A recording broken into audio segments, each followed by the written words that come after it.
While it may not be nighttime in my area, the moon is a waning gibbous.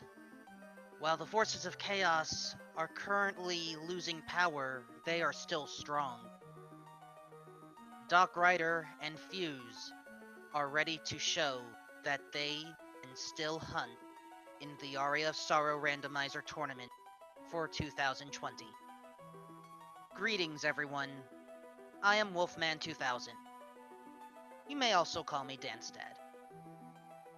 I will be your guide through this interesting castle of chaos as we see who moves on and who will at least get out of the castle without further problems.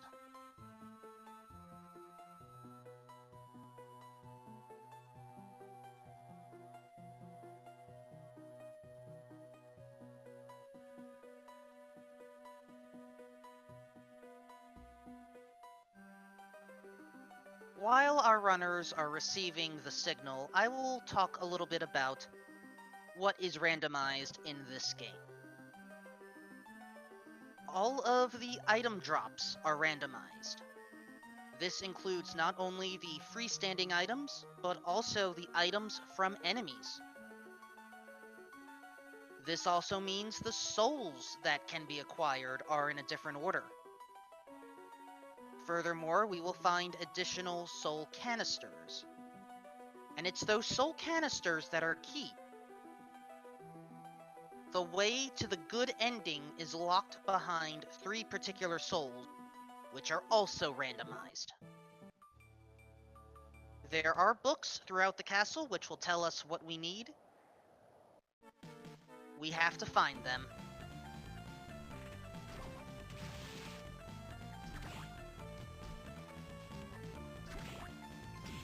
So we start in the castle corridor.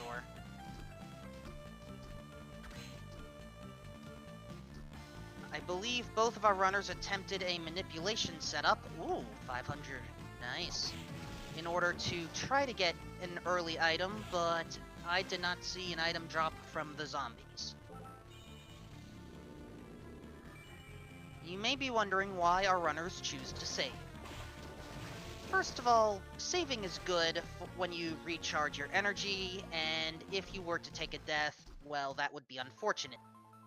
Second, though, you're going to see right here, in this early part of the underground reservoir,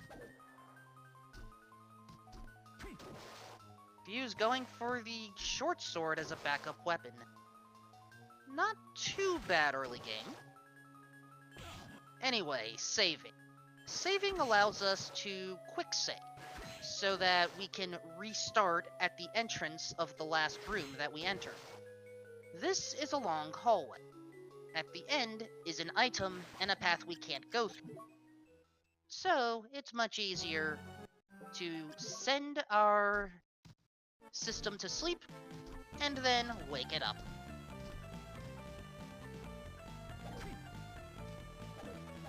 Or you could just choose to start from the save point directly and not worry about that additional backtracking.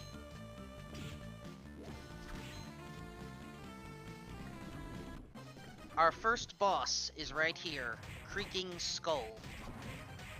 We already start with one special weapon, and it works very well.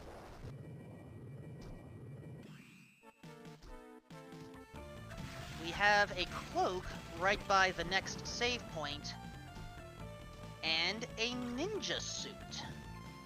The ninja suit is one of the earlier suits of armor that also increases offense. But the other thing to note is we need progression. And progression is going to be found on Doc Ryder's side right here.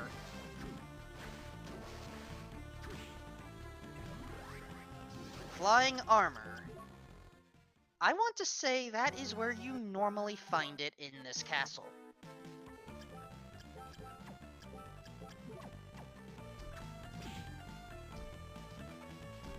With the flying armor, we are able to glide in the air. Not too much, but just enough. We are not as aerodynamic as, say, certain echidnas.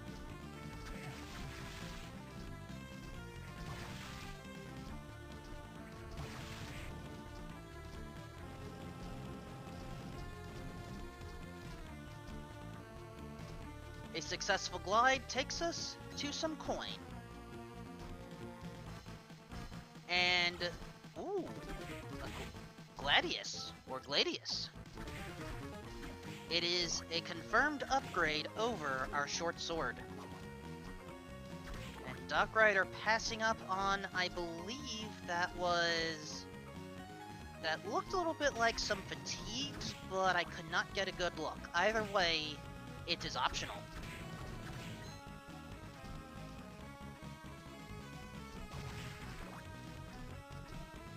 The room in the top left right here, nothing important in the corners. So at least for those items, we don't have to come back. Ooh! I have seen some runners attempt a damage boost across that gap with the Axe Knight. Doesn't always work. You have to land on it in a very... There we go. Fuse has it. And finds a soul. Great armor.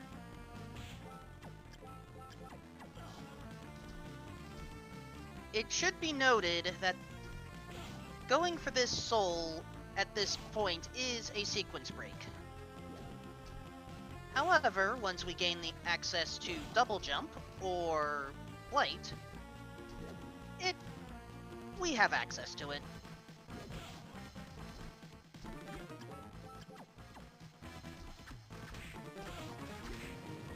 And Doc Rider has decided to pass on it.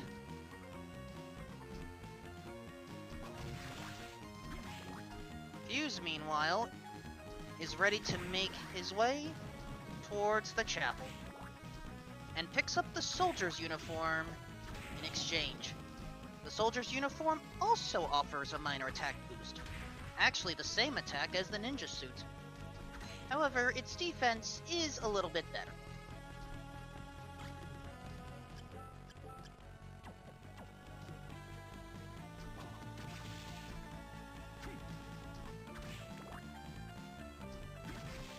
Soldiers are not causing a problem. The peeping eyes, they never drop their souls, but what can you expect? Zombies, they are not grooving. So far, this is pretty much the type of jaunt through the castle that we typically expect.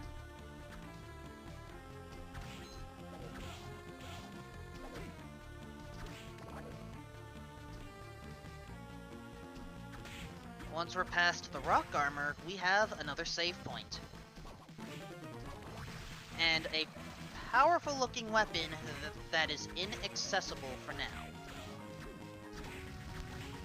Will we come back to it? Maybe, maybe not. That one specifically requires bat. And I mean giant bat, not the normal bat. There is a power here. Malphas. We can now jump twice. Doc Rider, also finding it, almost left it behind.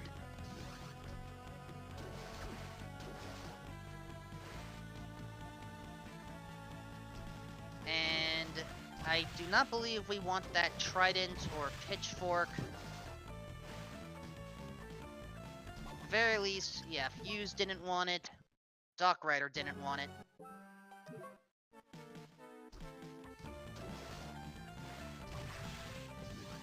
With Malphas and flying armor, we have access to a good deal of this castle right now.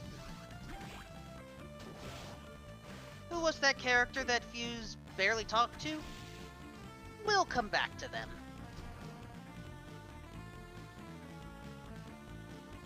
As we head to the chapel.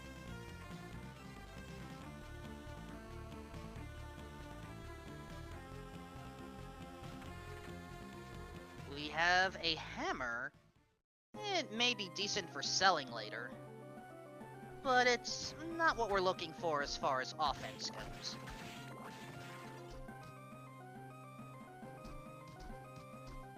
This part of the chapel can have many items. In the top right, we have a leather plate. Not equipping it right now, so it may be for selling later. I see a glove, a whip knuckle to be specific, and a battle axe. Interesting weapons. Question from chat. Are the random souls useful to attempt to farm as you walk, or just find the soul that are required usually not? That is an excellent question.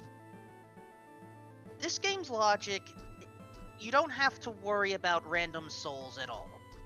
If you happen to pick up some that are useful, great. Feel free to use them. But otherwise, you are not expected to pick up anything from random drops. Of course, random drops do help, like for instance having a man-eater. And a rare ring for a hopeful additional luck. I say hopeful because the luck stat in this game is not known to be the best, in that it doesn't always want to work. Still, if you can attempt to influence it, go for it. The Manticore is our next boss.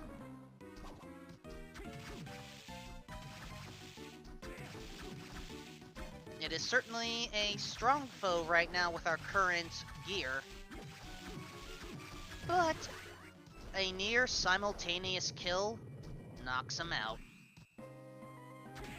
As we have a strange weapon in this castle, a handgun,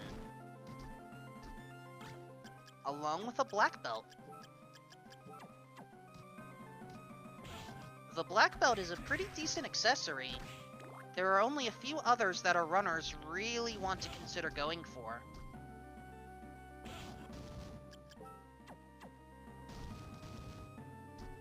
We have a divergence right now. Fuse wants to check out at least some of the items up top, while Doc is possibly heading towards the study.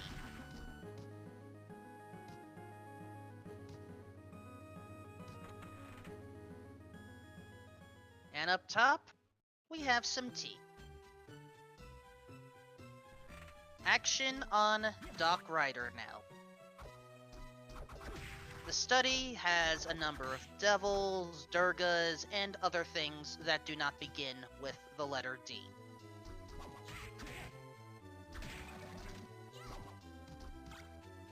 Starting off with a claymore. As Fuse has decided, the study is not worth it. Not yet, anyway. But look at this. Ah, Gravekeeper. A number of attacking strategies rely on having Gravekeeper as... oh!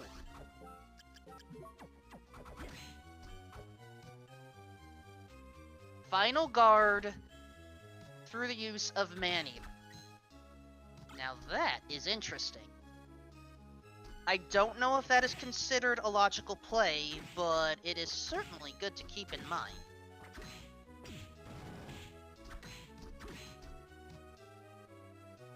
One more item at the castle entrance, and it is a steel plate. The defensive boost may be worth it. However, Doc is currently in the study for a number of reasons. The S-Doc perhaps was not one of them. However, by defeating the boss here, we gain access to the shop.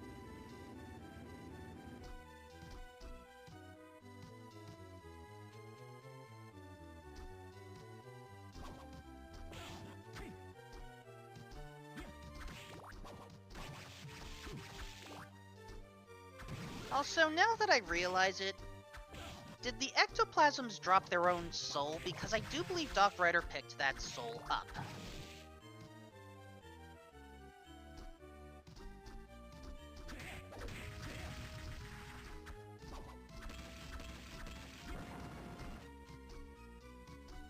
Is backdashing not faster in Aria of Sorrow? Unfortunately, I do not know all of the speed tech when it comes to that. So I do not know how to answer that question.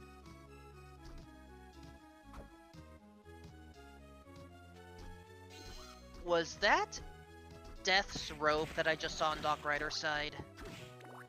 We may want to consider getting that. And yes, our runners do have to get the good ending of this game. That is a hard requirement for the purposes of this tournament. A bonus blue soul. That will speed things up. This is the Black Panther.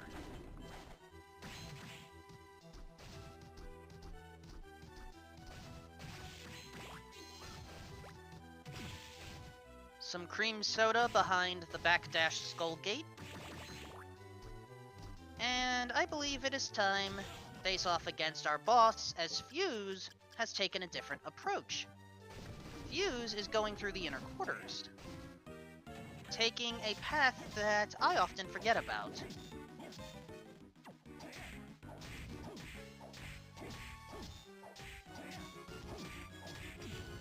Doc has to be careful. Oh, healed just in time. Meantime, Fuse found a yellow soul canister.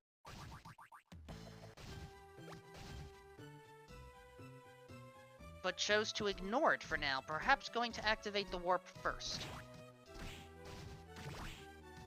In the meantime, with the giant armor defeated, or the great armor, excuse me, Doc Rider has access to the shop.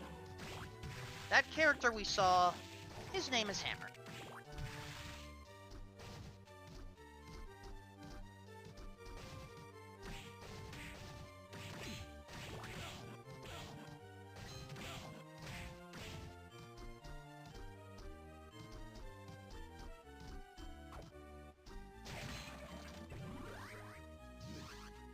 Wing skeletons dropping the bat. It's not something to worry about too much.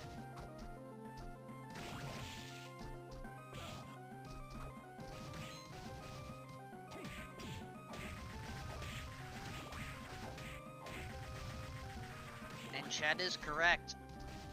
Black Panther is often a go-to soul for normal exploration because it propels you very fast.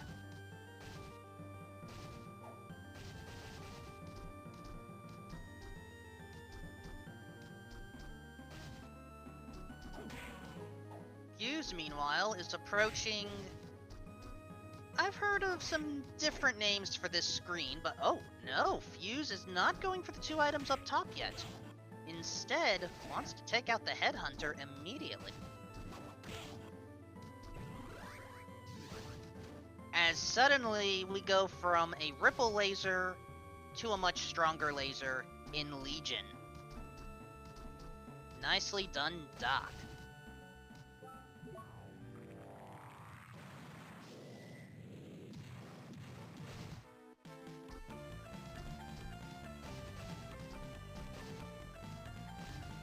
The Headhunter that Fuse is facing right now has 3 forms. 1 form per head.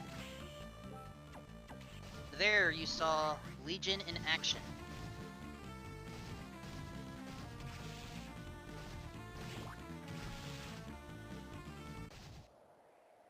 So, will we see what is available for shopping early on? Different bosses can add different items to the shop, stopping with death, I believe.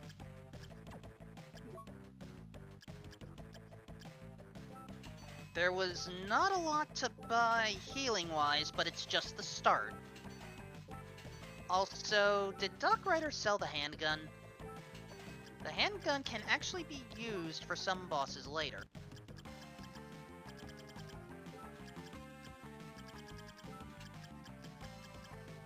Claim Soleil is available today.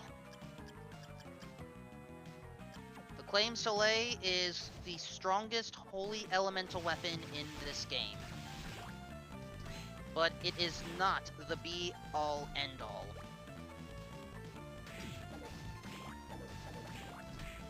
You'll see what I mean as we progress farther in.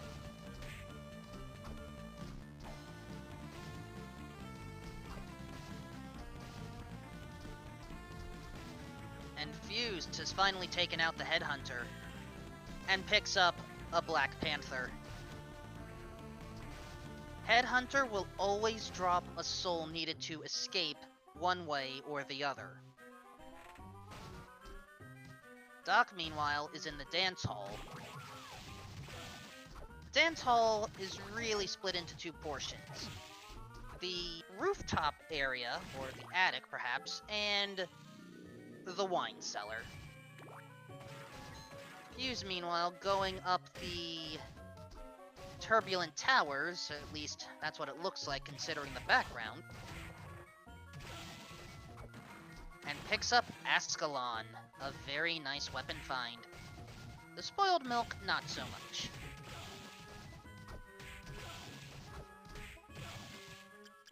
And I think there was some additional milk in the wine cellar.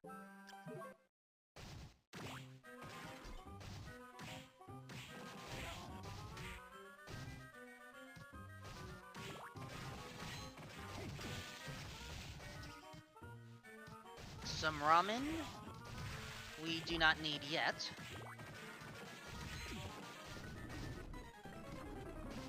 Fuse has not found much to work with in the inner quarters, and has chosen just stop the journey. I do question if that yellow soul was picked up.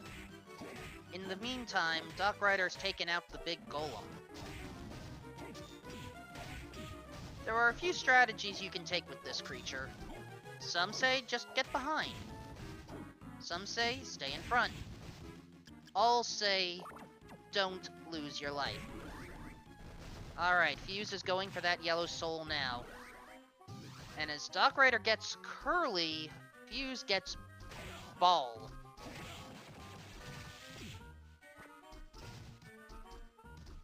Curly is a rush soul. Its power may not be noticeable yet.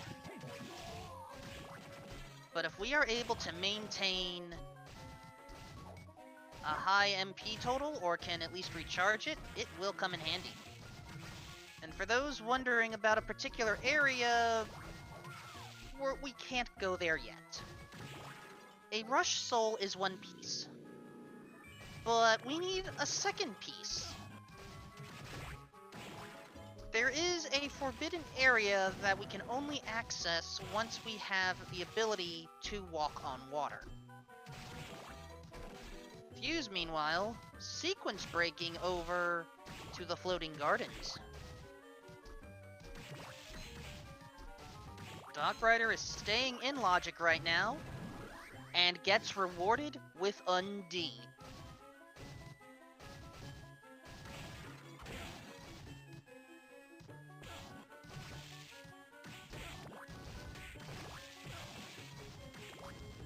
So based off of the logic, we are expected to go underwater.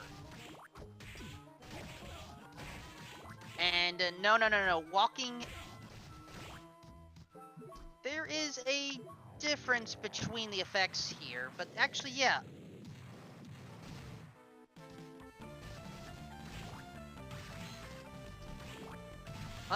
Yeah, we are in logic.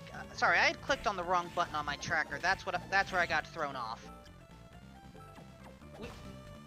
Fuse is effectively on the logical path right now. But so far, the floating gardens have not provided much treasure.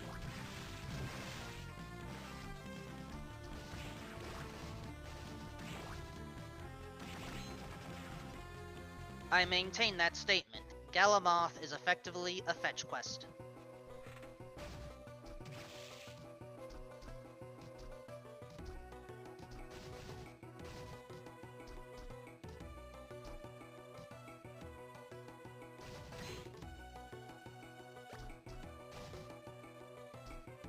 big room in the floating gardens not paying off either.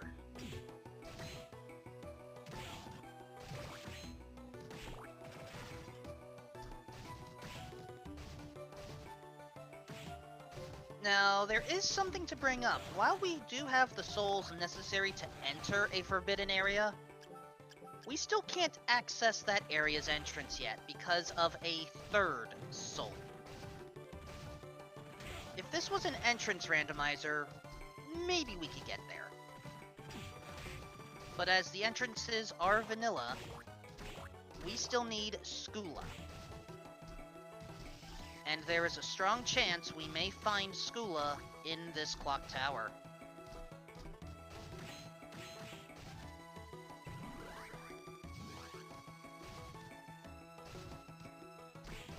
We do find the pitch black suit.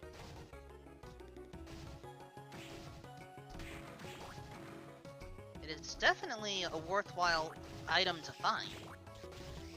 Pretty good with stats all around. And yes, Skula is the one that lets us dive underwater. But right now we cannot do that yet.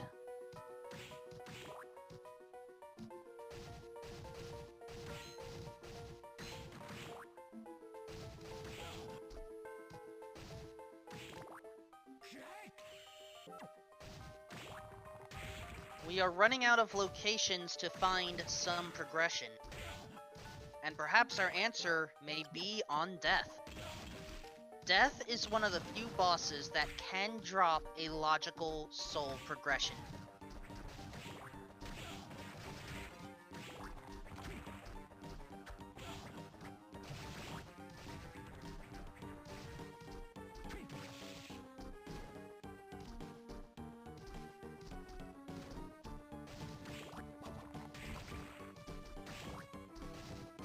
.440 HP versus 4,444.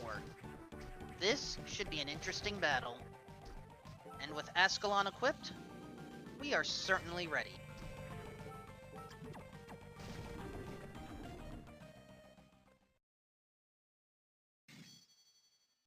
Every weapon has its own characteristics. This includes how many hits does the weapon deal? How do you swing the weapon? Do you have to backdash or jump to cancel some of the lag? Oh! Fuse, not liking the progress, has to reset.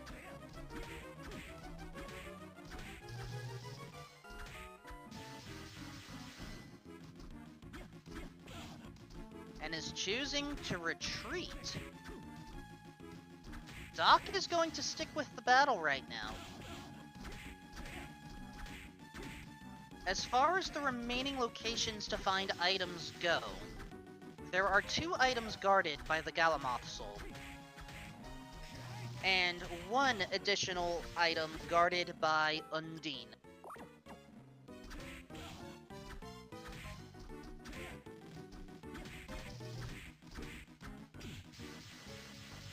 Fuse is hoping that Death is not the answer. Death himself has an item, or a soul to be specific, but there is something else behind. So Death is worth 2 checks.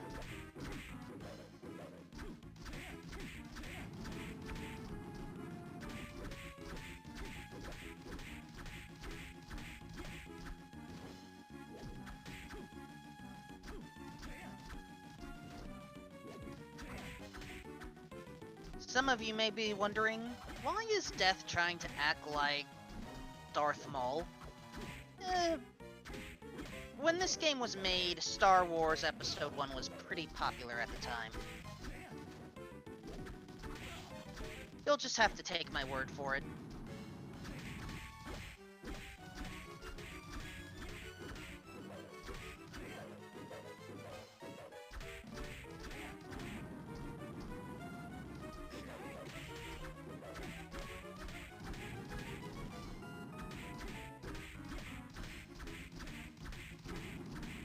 Fuse is right now heading in the direction towards the dance hall as Doc Ryder takes out Death.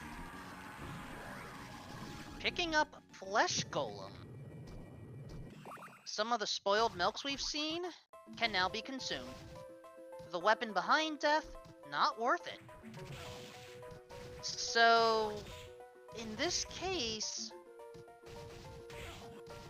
Death was not necessarily the answer, but Death was still worthwhile to take out, according to some of the participants in this tournament. Death effectively, upon defeating Death, you gain more items in the shops, yes.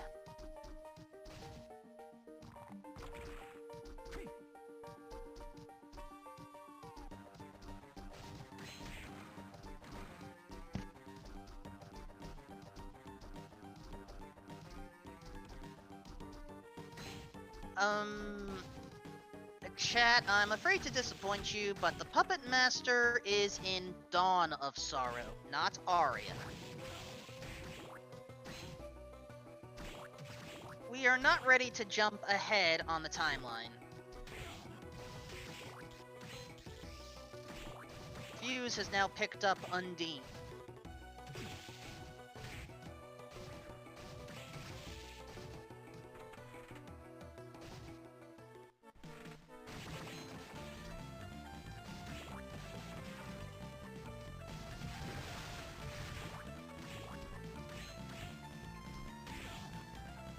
I believe Doc is heading towards... No? Okay. Doc is thinking about inner quarters right now. Not a bad idea right now. Especially since 2 items are behind that Galamoth block.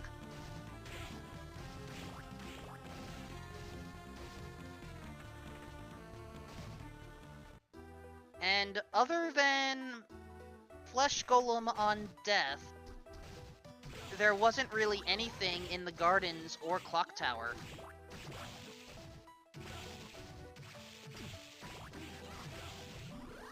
Doc Rider does pick up Ball, though.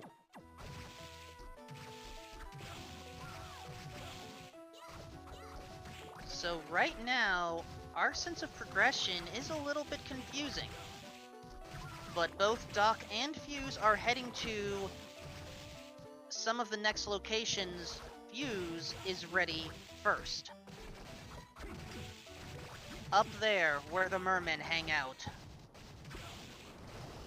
is money. Assuming I have tracked everything correctly, Galamoth is guarding our progression, or more specifically, the Chrono Mages. Galamoth is able to recognize places where time is stopped. The Chrono Mage's power will not work on Galamoth or those attuned to the creature. And I believe both of our runners have that soul. However, Doc Rider has to take out the Headhunter first, while Fuse can just basically barrel through. At best, Galamoth may have been in the Floating Gardens, but definitely not in the Clock Tower. I fully admit, when I do commentary and tracking, I track more the souls in the canisters, and that is due to how the logic of this game works. I care more about identifying the souls in the canisters because that is what will give us some answers.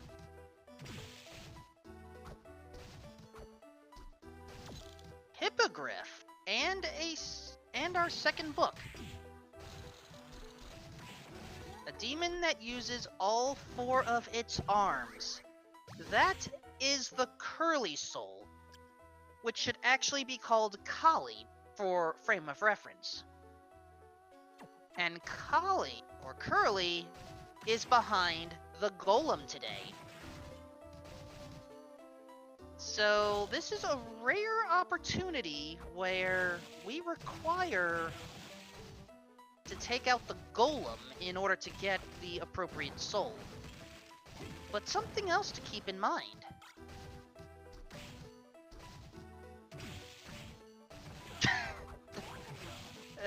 Very funny, Chad. Very funny. Yuck, yuck, yuck, yuck, yuck. Let's have a moment of seriousness as we are entering the clock tower early. Or not the clock tower, the top floor. Excuse me. Question from chat, is grinding required? Oh, hold on. Sorry, I missed the first book. Man-Eater, we have that one. And a man like...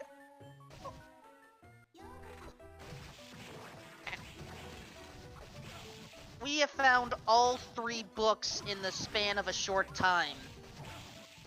Man-Eater, Curly, and Flesh Golem.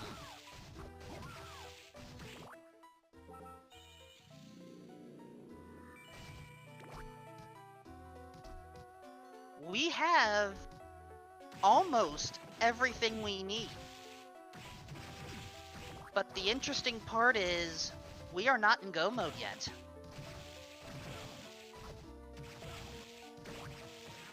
I stand corrected. We may be in go mode now. That is where Skula's hiding.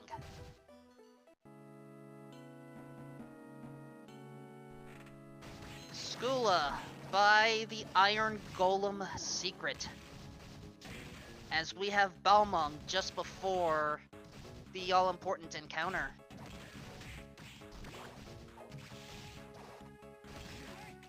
And a bonus Dead Warrior because why not?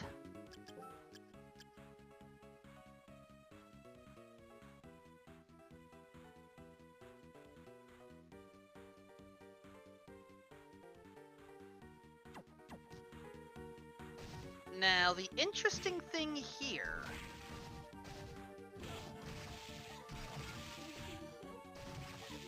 I missed where the initial book was, but obviously it was picked up.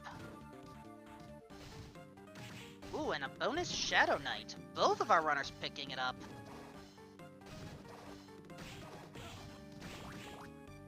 But at this point, we have not only the knowledge of what we need, but we can actually pull it off. And in a very fast time, I might add.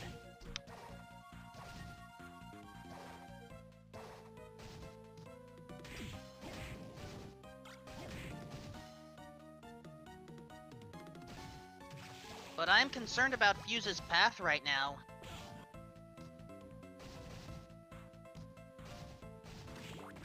Doc is making the right choice because here's where Skula is, but we don't need Skula.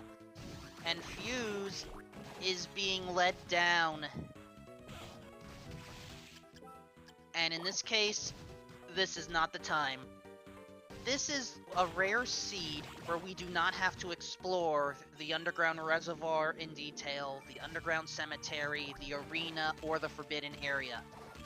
We get to skip 4 areas this seed.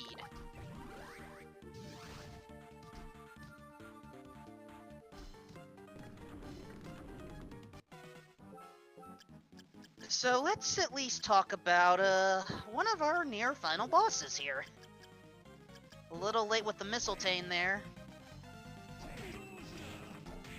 So we are now facing off against Teddy Graham. Teddy Graham believes himself to be the reincarnation of Dracula. Those books that we have found, they will tell us what aspects make up Dracula today.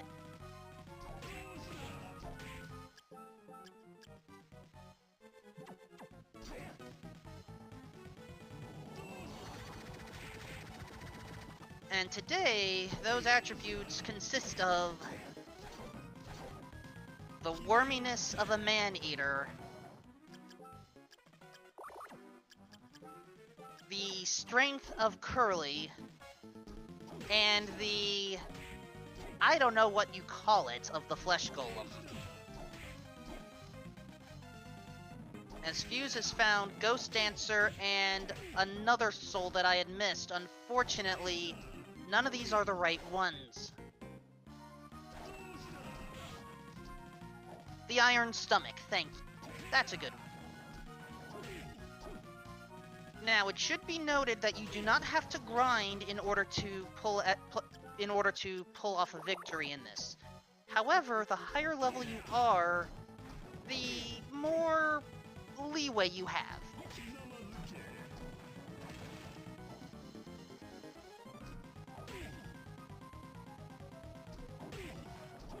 We are now in Phase 2.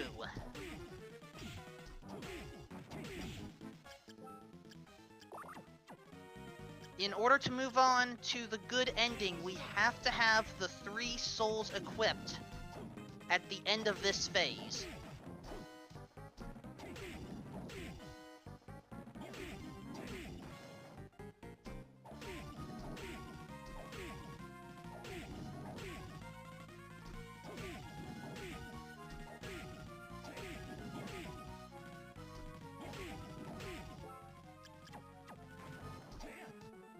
Doc double checking, and we are good. While we can skip through the text quickly here, if you are new to this randomizer, let that text play out. Because that text will tell you if you have done things correctly.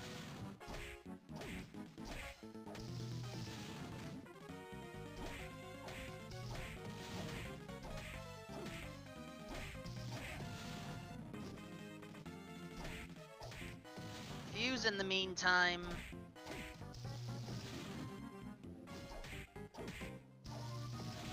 Possibly heading towards...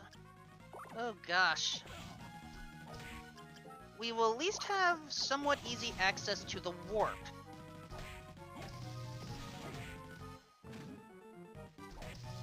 We just have to get through this screen, past the Mandragora, and our warp is in the top left corner of this room.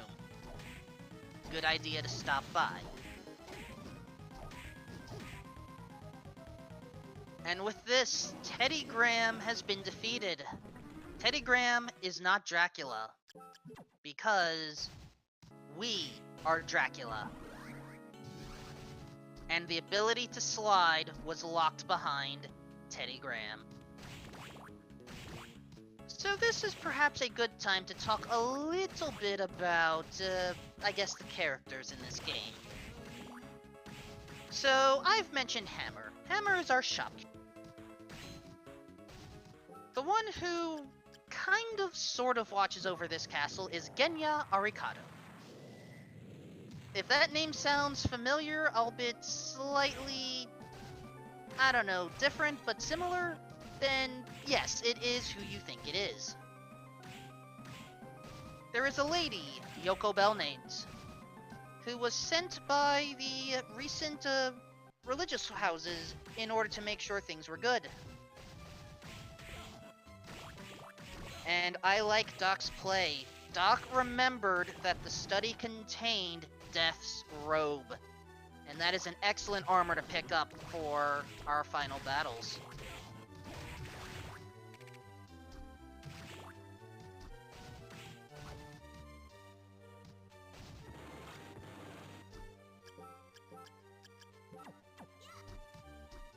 In the meantime, Fuse is in the underground cemetery.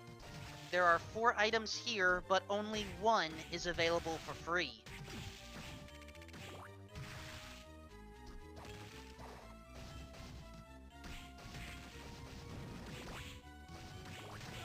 Armor of Water, at this point, we have seen almost all of the good items for defense. It is just selling fodder.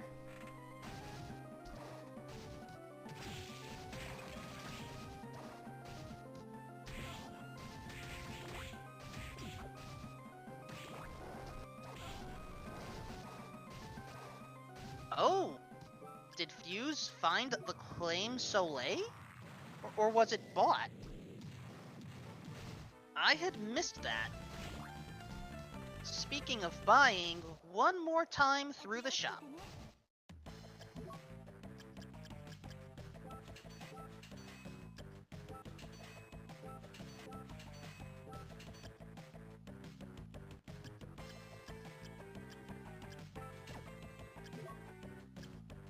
We have the ability to recharge our MP. it may be worth considering.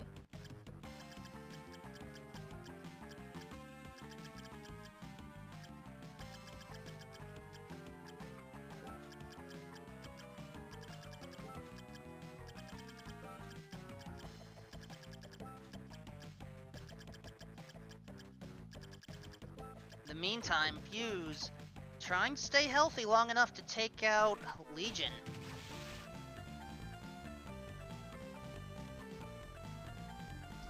And does so.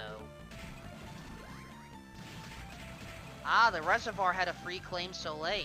Nice. Anyway, I was talking about characters in this game, and I just realized something. I missed a character during that explanation. As Fuse finds a tear of blood, too little too late, perhaps. So there is one other character in this game who we call Jay. Jay has lost his memory. However, he's recently regained his memory. So you may be wondering what his name actually is. Well, my friends, I am afraid to tell you that this Jay happens to be called Julius. Julius Belmont. As such, it is time for the traditional Belmont-Dracula battle. Only this time, we are on the other end.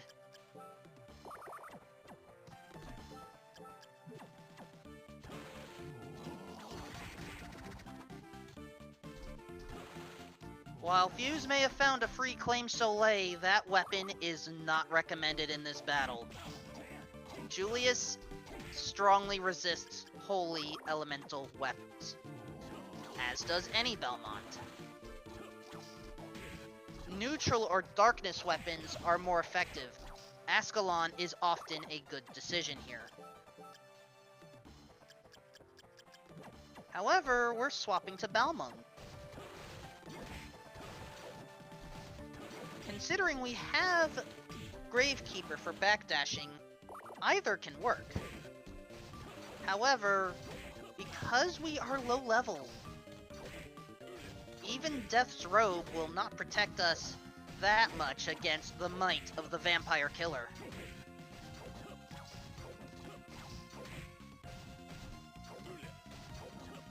As such,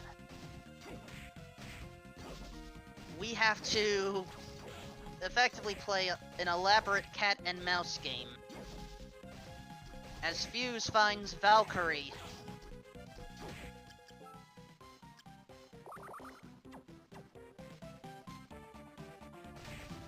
Behind the giant skeleton, some beef curry. Good to find more healing items.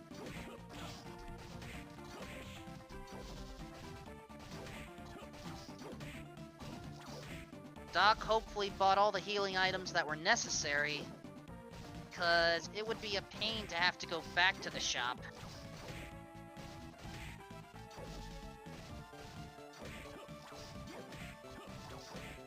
And Fuse already in the arenas. Or specifically, the trials in the arenas. This first one is the Trial of Patience.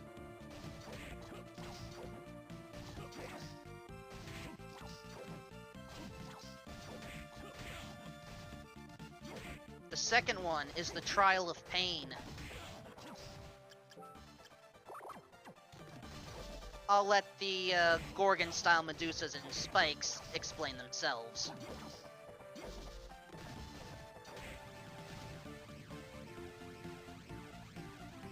Oh, I had missed Fuse picking up the giant bat. And oh, Doc has activated Phase 2, but got caught in the Grand Cross. By the way, Phase 2 of Julius Belmont, say hi to the sub-weapons. So our three trials: Patience, Pain, and Play. If you ever wanted to play Simon Says, now's your time. If you don't feel like playing Simon Says, just clip through the wall.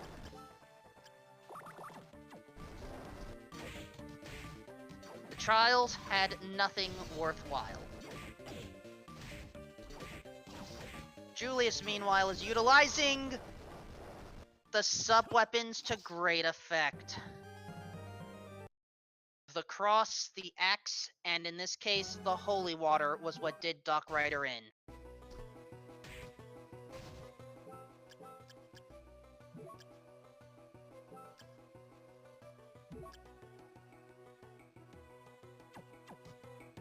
In the meantime, Fuse is taking out Balor.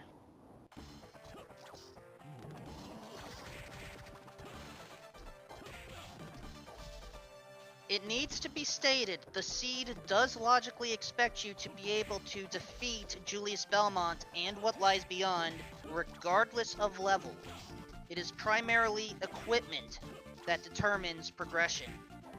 But if you need to spend extra time gaining levels, do so.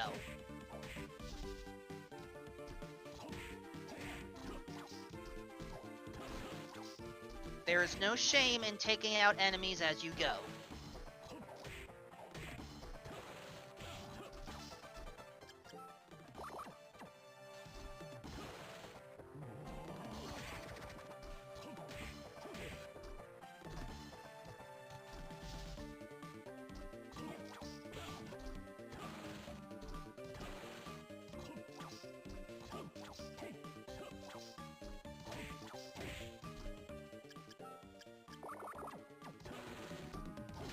We have some in chat believe... Oh? Fuse never went to the study yet. The study does make sense, at least if I saw that map correctly. But first, picking up Legion.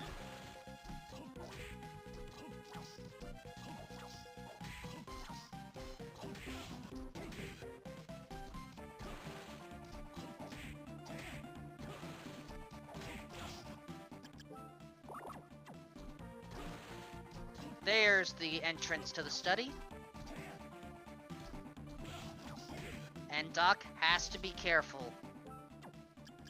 The safe value for HP is 135, I believe. Maybe 132 if you wish to push it, but...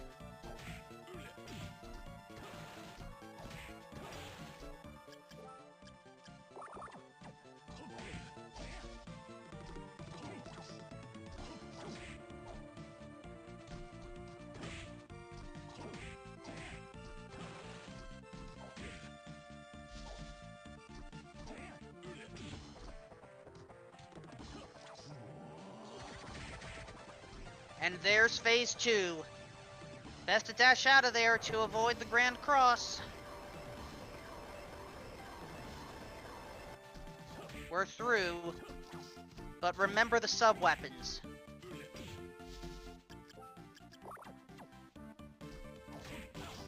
Based off of current equipment, this is another 5-minute time loss if Doc is defeated by Julius.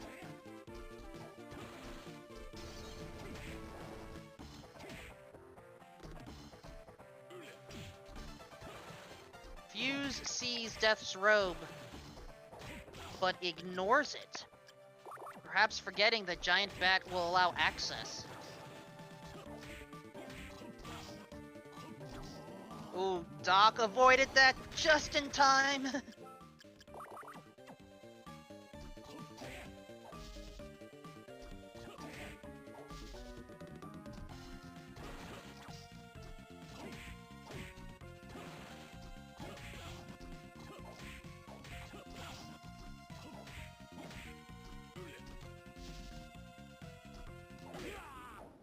And there we go. Julius Belmont surrenders. And Doc Ryder enters the Chaotic Realm.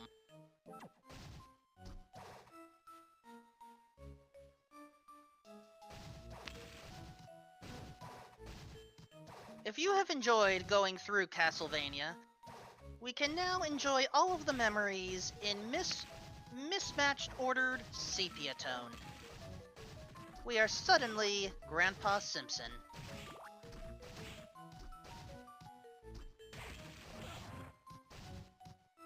This is a linear journey. Any splits are immediate dead ends. Only 3 such dead ends contain items.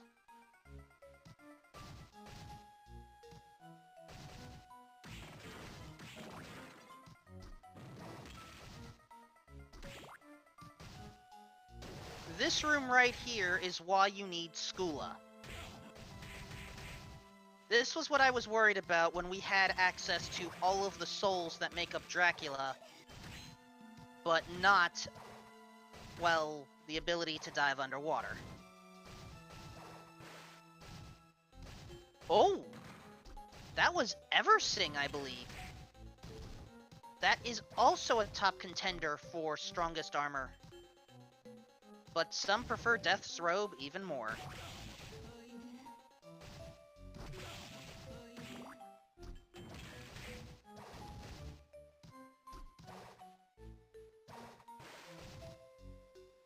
With that in mind, folks, it is time to deal with chaos itself. When I say that this castle is a creature of chaos, I am not kidding. Chaos has 2 phases. The first phase, you become, for lack of a better term, soulless. You cannot use any of the souls you have picked up until you take out the corresponding statues. Each statue has an effect or an attack based off of the core abilities of that soul color. Red is projectiles. Blue is, I believe, an ability or guardian, typically a rush attack. Yellow is passive. In this case, it will just drain your magic.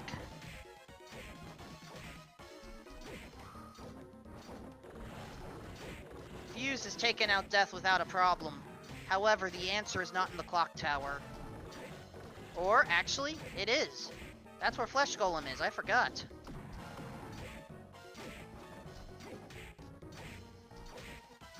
So in this case, taking out Death was required unless there was another location for Flesh Golem that I wasn't aware of.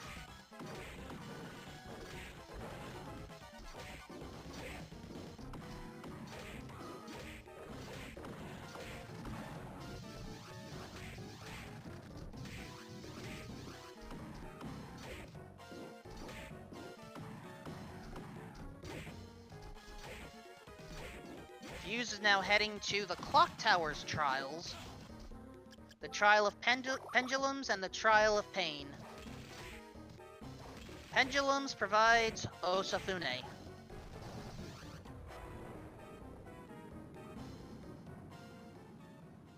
Doc is ready for Phase 2.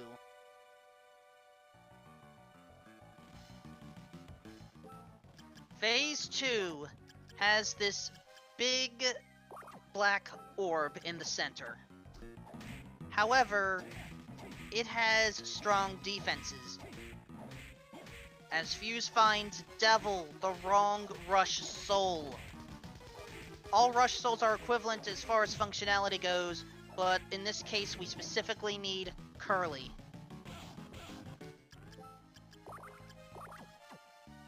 Back to Doc. The Chaos Orb is heavily defended. Take out the eyes on the corners in order to lower its defenses. Watch out for the Bone Dragon, the Spreading Leaves, and the Static Cling Mines.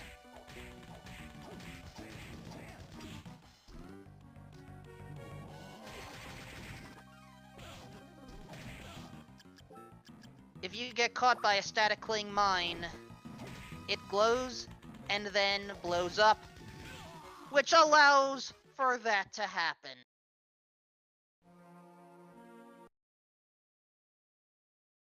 That is the converted ending, where Soma literally becomes Dracula in all aspects. Well, with the exception of fashion sense.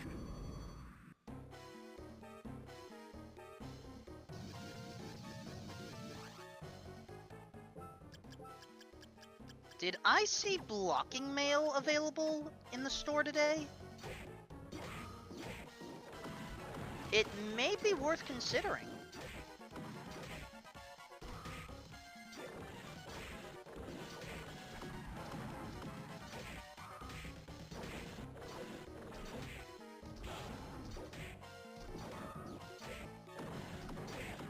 Right now, Fuse is trying to sell every unnecessary piece of equipment possible.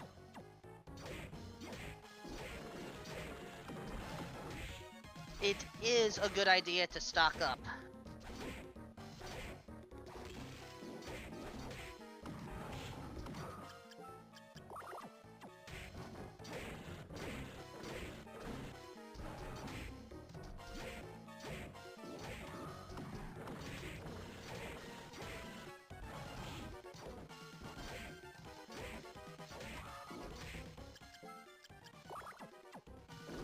And with that, Fuse has bought literally every single consumable possible.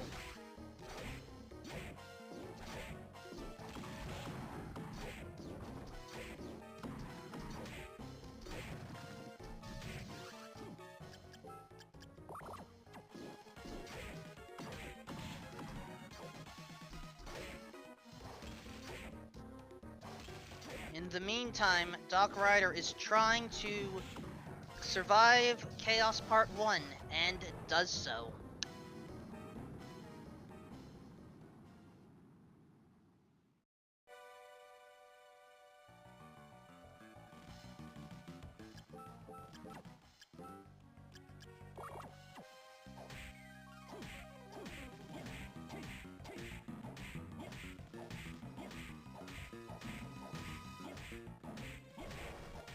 Each of these corner eyes can take a lot of punishment.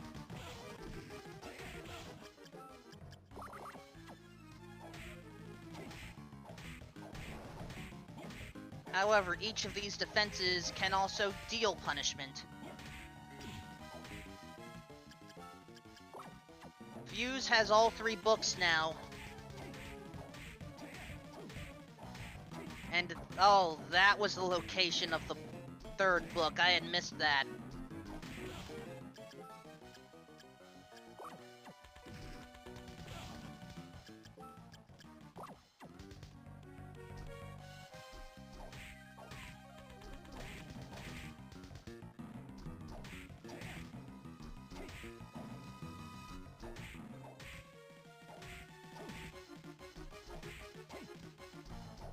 The static clean mines are the green orbs that I have talked about before.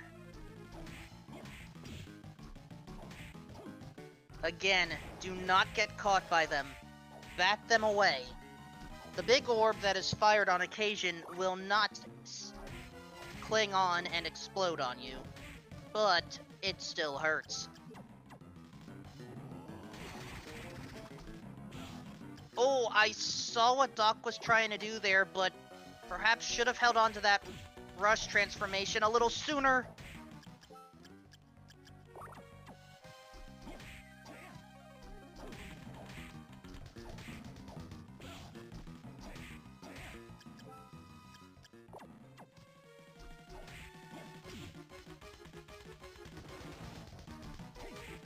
And Fuse, passing up on Milk, already bought all that he can carry.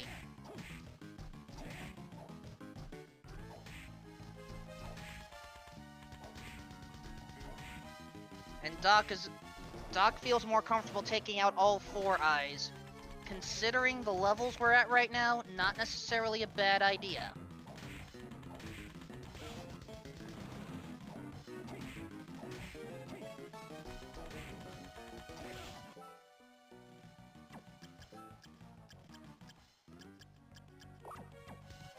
And Doc has to be very careful as Fuse finally gets the Curly Soul.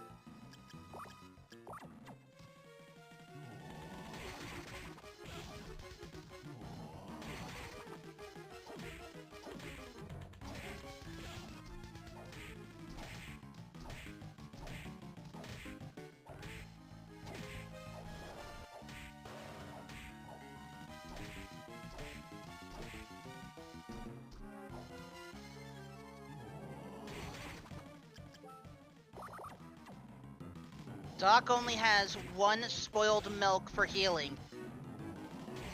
I mean, Doc does have flesh golems, so it is available as a source, but...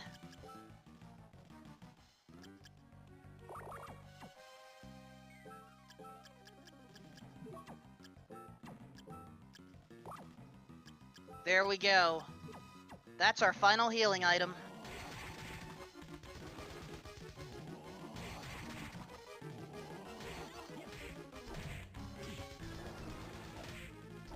As Fuse is finally ready to take out Teddy Graham. But Doc has to be careful. No more ways to heal. Oh, barely dodges. No! Slid too late.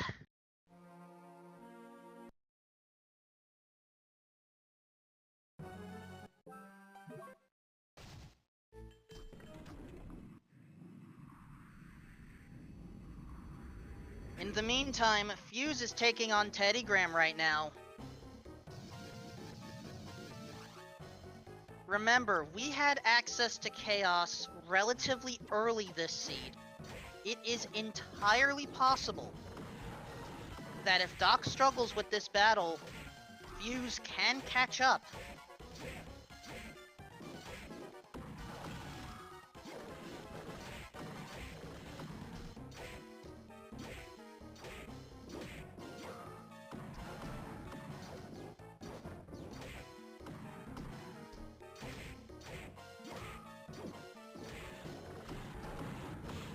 I had missed if Fuse equipped the correct souls. Hopefully, he did.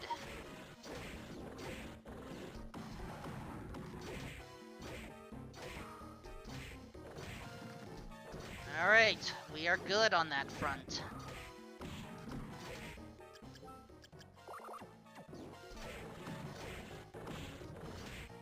Doc forced to heal again in Phase 1 of Chaos.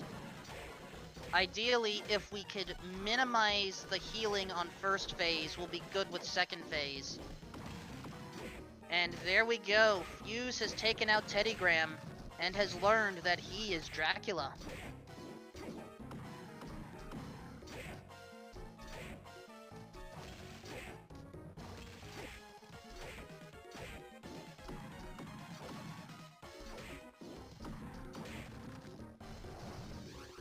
Alright, Doc. If Doc is able to finish off Chaos 2 on this life, then Doc wins. Otherwise, Fuse has a legitimate chance to catch up.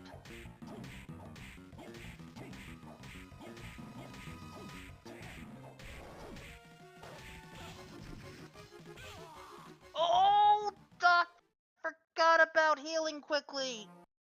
That is the third death to Chaos.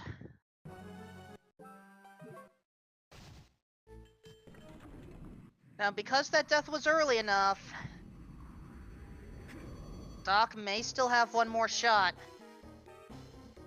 but it will be close.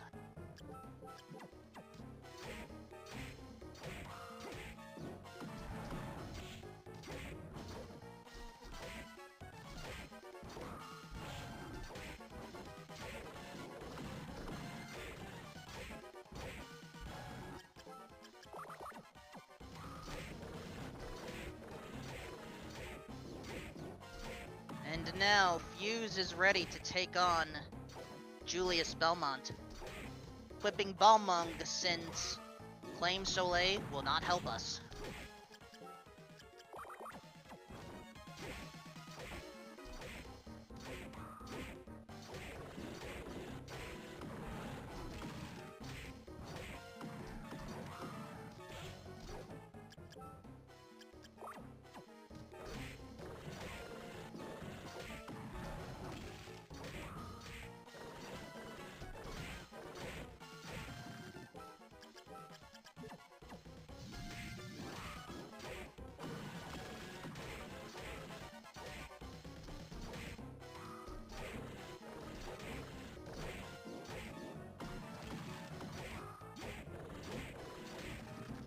There is some discussion in chat regarding whether one should level grind right now. At this point, I don't think level grinding will help as much. As it has been stated, you don't gain a lot of health or a lot of stats on level up. Your main stats come from your equipment. Plus, since there is no fast travel in the Chaotic Realm, unlike Dawn of Sorrow's Abyss, there isn't really a good way to get out to take out an easy enemy.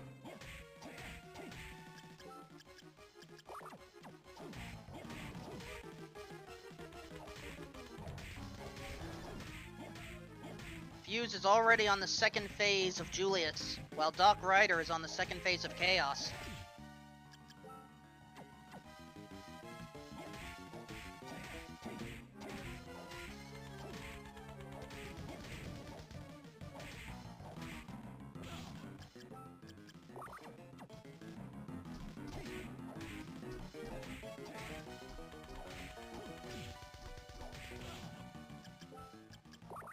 And Chaos is certainly no pushover today.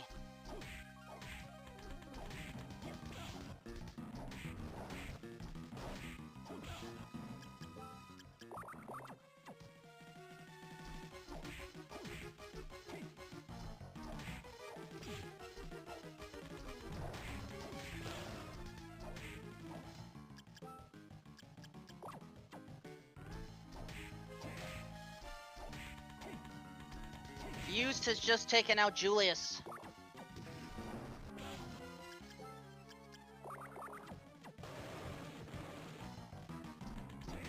And Doc is going for all 4 eyes again. Again, not necessarily a bad strategy. Considering our low levels, it may be mathematically worth it to do that.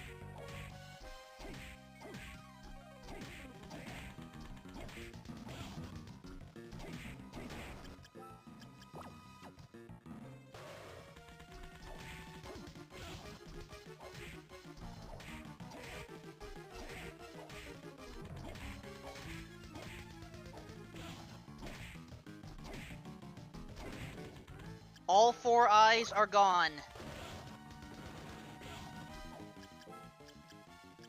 But the healing items are almost gone as well.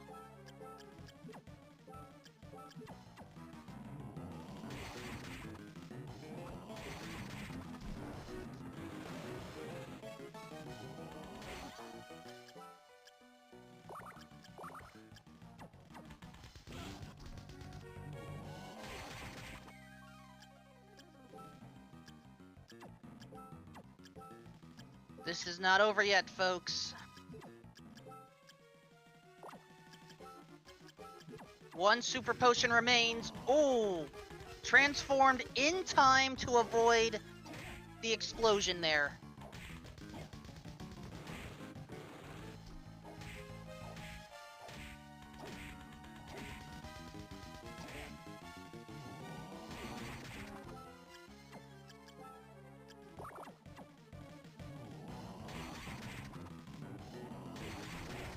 And Fused is ready to take on Chaos 1.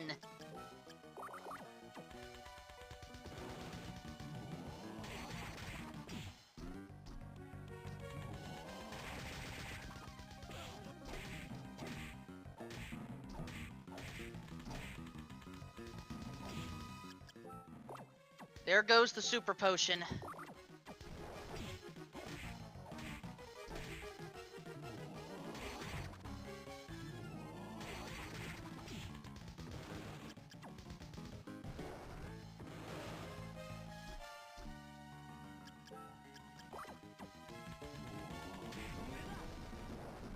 And there we go.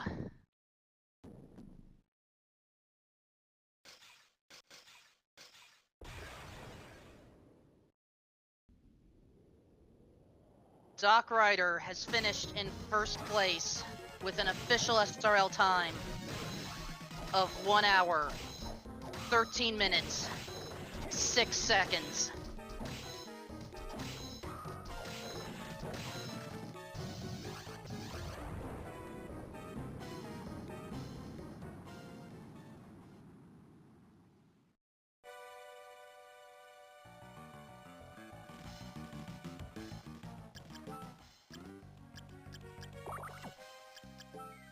It took 4 attempts, but Doc was able to pull it off.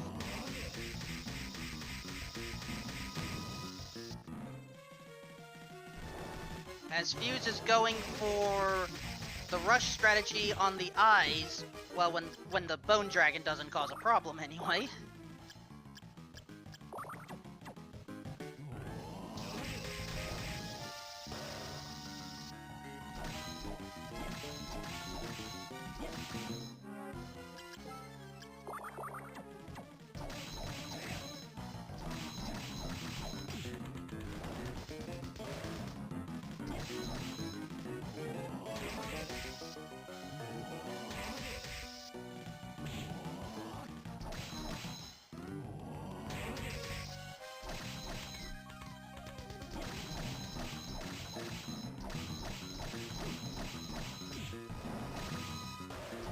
But now Fuse is in danger territory.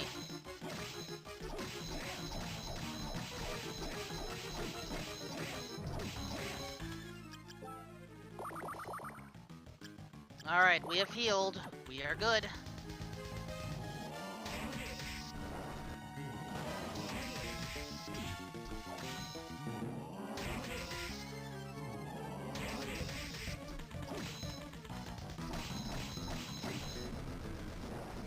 And there we go. Fuse has managed to at least finish this race with an official SRL time of 1 hour, 15 minutes, 30 seconds.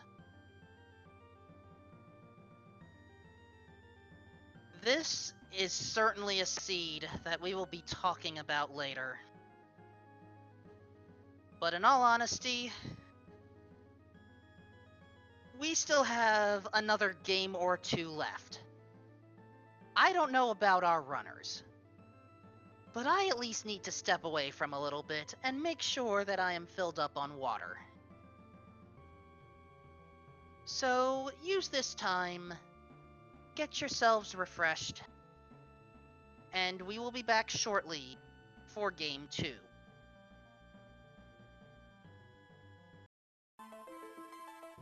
Welcome back to Game 2 of this Best of 3 series between Doc Ryder and Fuse CV for the Castlevania Aria of Sorrow Randomizer Tournament for 2020. I am Wolfman2000, also known as Dancedad, and I will be your guide through this ever-evolving castle.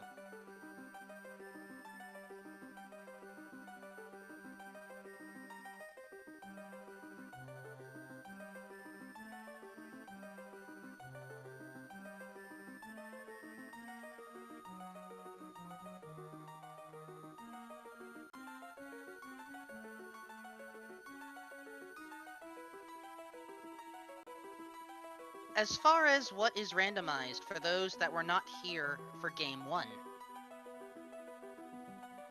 the items that the enemies can drop are randomized, the items that are available to freely pick up are randomized, the shop contents are randomized, and our victory conditions are randomized. We are using all 3 standard flags. We are not using any of the specialty flags like stat fixes, or there's a whole bunch of them out there. But we immediately start in the castle corridor as per usual. Fuse attempted a setup, did not get it, neither did Doc Ryder.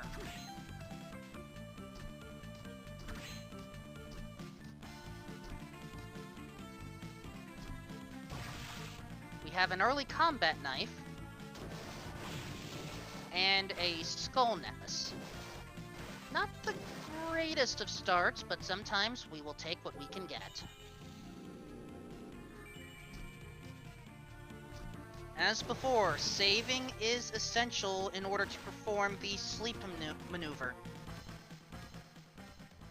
Performing the sleep maneuver allows you to warp back to the entrance of the room you entered without needing to worry about backtracking.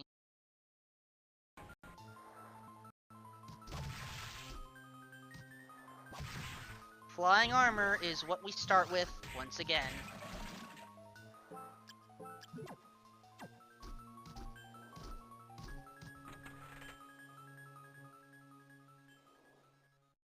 Oh, I had missed that question. I do not recall which bracket this is, to be honest.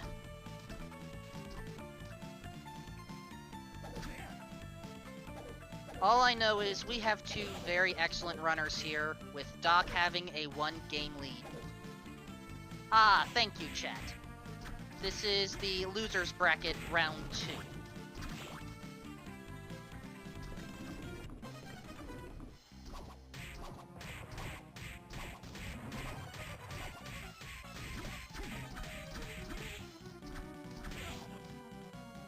Doc with the quick kill on Creaking Skull, and an early black belt too.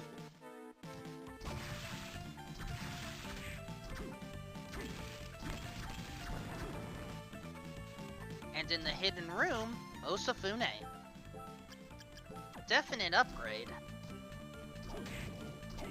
Doc almost thought about it, but nah, going for it as well.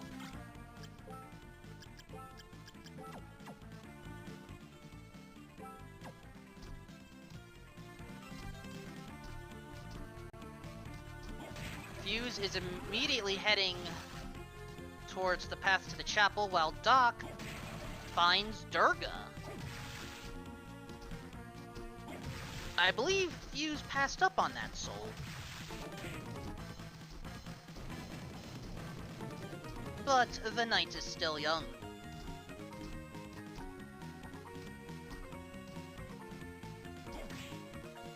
And Malphas in the direct path. Considering what we have, getting the items on the way to the chapel should be easy to get. Plus, we have many paths available to us right now. Do we actually go to the chapel? Do we go to the study? Maybe the dance hall? There are some that want the inner quarters to be explored early. It's possible. Casual clothes and money in the frustration corner.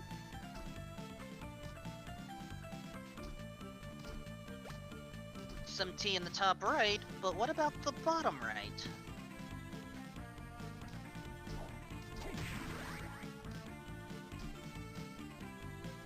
Also tea.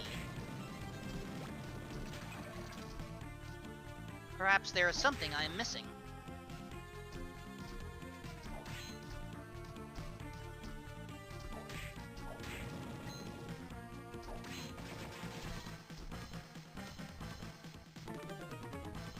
So far, both runners have very similar builds and taking very similar paths.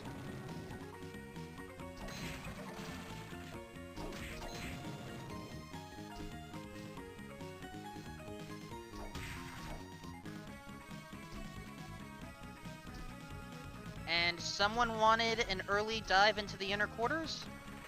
Here you go. Fuse is taking that path. As Doc is heading to the chapel.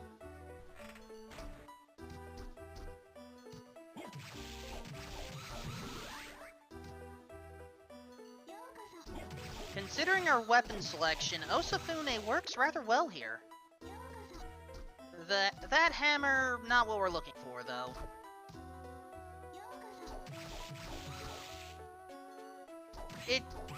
And while I do agree with chat that the floating gardens is technically an option, it's a sequence-breaking option, and as such, I did not consider it initially.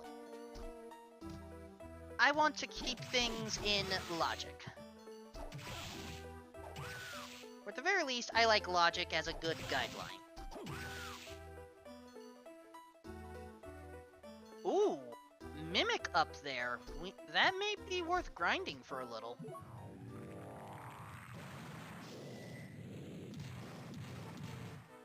No, Doc is just taking it out once, while Fuse is checking out the early items.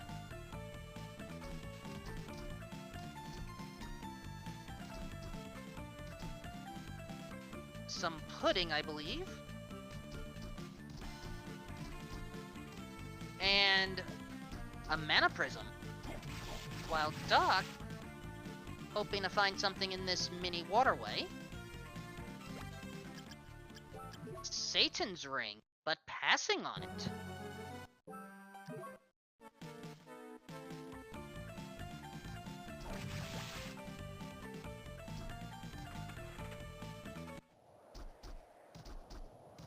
And the final item... Oh? Durandal. Not my personal favorite, but it works. In the chapel, we already have a red soul, Skull Archer.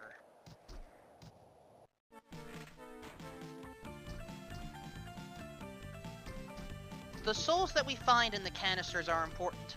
What is also important is SpeedGaming 5. Welcome to Castlevania, Aria of Sorrow Randomizer. To get back to the game for a moment, the souls that we find in the canisters, plus 1 or 2 on bosses, those are the souls we have to pay most attention to. Because those are the souls that we may need in order to actually finish this game.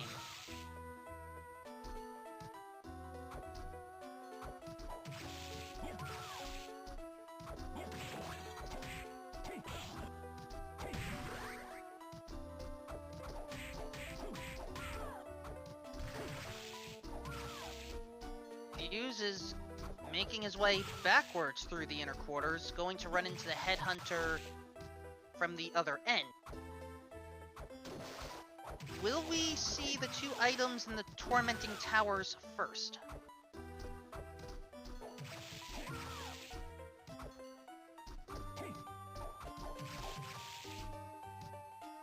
That answer is no.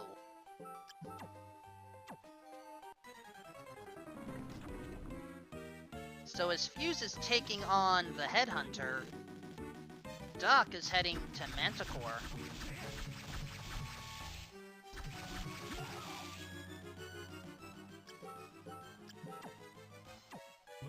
And with all of our weapons, Manticore goes down quite easily. Bonus Soul of Lubricant. It is definitely a risk-reward soul, but Skeleton Blaze is perhaps a better reward.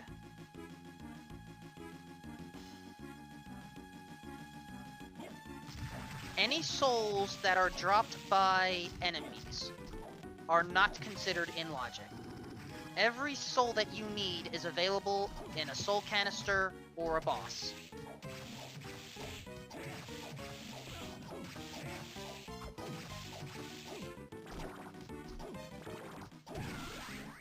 Headhunter has been defeated.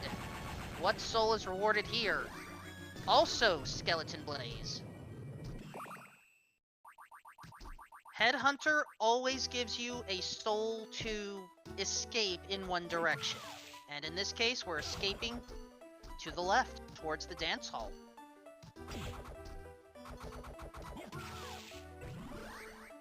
And, oh! Chronomage. Now that's interesting.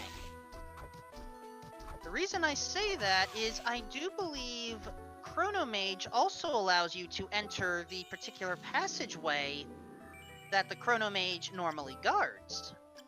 Which means we may not need to worry about Galamoth.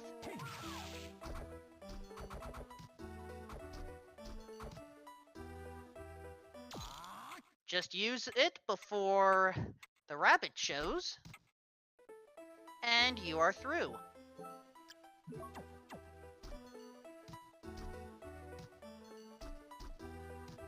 Now, while this is a sequence break, it is still one to consider. Is it worth, though? That's the question. A super potion and a blue soul. Devil. Oh. That may be important, folks. That's a rush soul.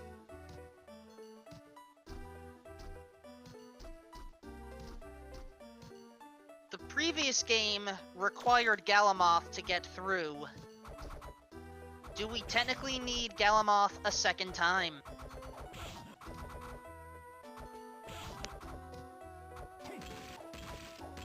The remaining rewards in the inner quarters.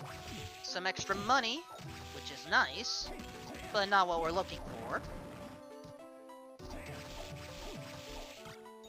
A katana may be good for selling at this point. And some grapes. Again, I did not see Fuse enter those towers yet.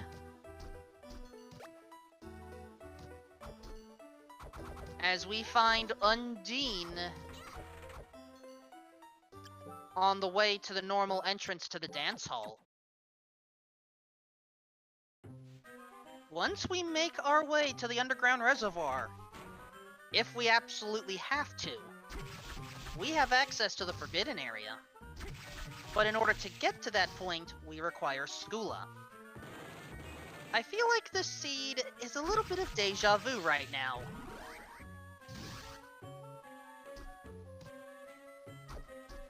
And now both runners are in the dance hall, but at different portions.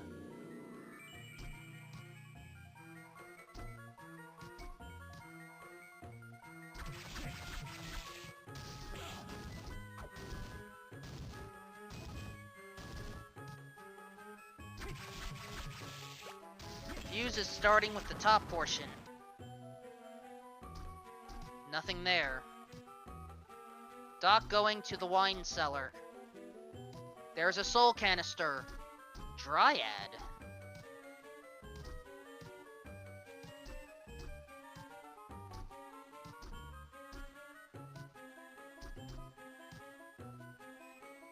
What is on top? Either money or mimic. Fuse is passing regardless. And additional tea.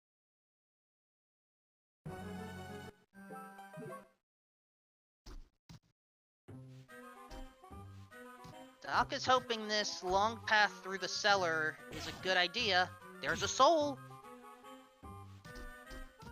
While it may only be Gravekeeper, it is still a useful soul to have, so no arguments from me.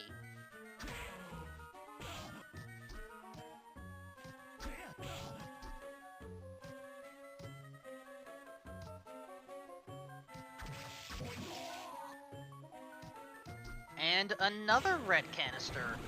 Beam Skeleton.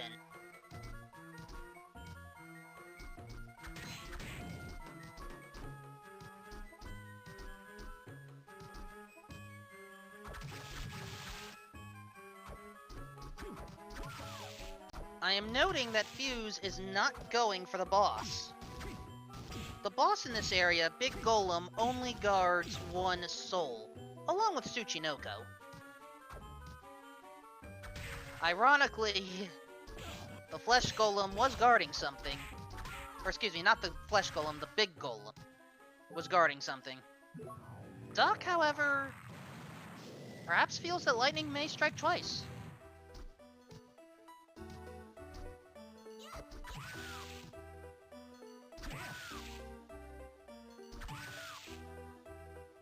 And if this seriously happens again... Oh, nice use of Nova.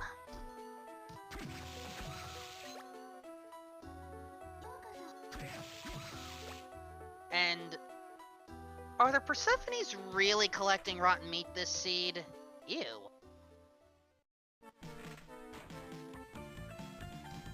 And a Mimic was all at the other end. Not what we are after today, folks.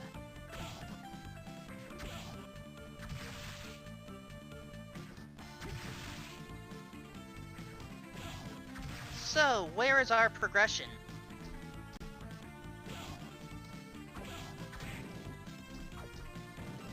I believe Fuse is heading towards the Floating Gardens. The study is also available. The Tormenting Towers by Headhunter haven't been explored yet. Oh, Did Fuse seriously get Golem from a peeping eye? I am jealous.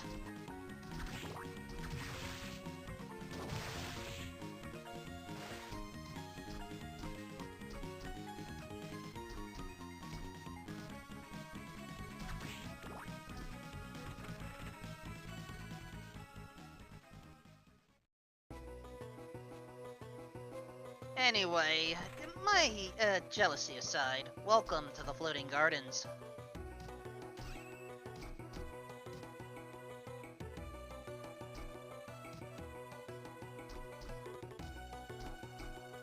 This initial part of the gardens, has a yellow soul. Well, they're Skoola this time, so we may have to consider taking a dip.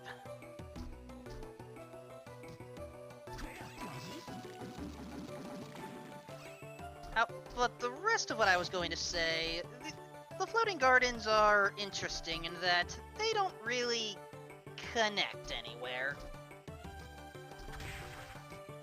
At least, I don't think I understand how the map works for this portion. Especially when you factor in the one-way door shenanigans that take place here.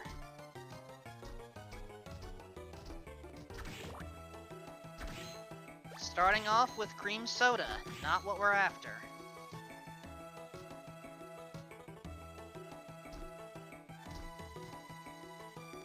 And Undine, for the record, was found on the way to the normal dance hall entrance. Hi, Greg. We have found you.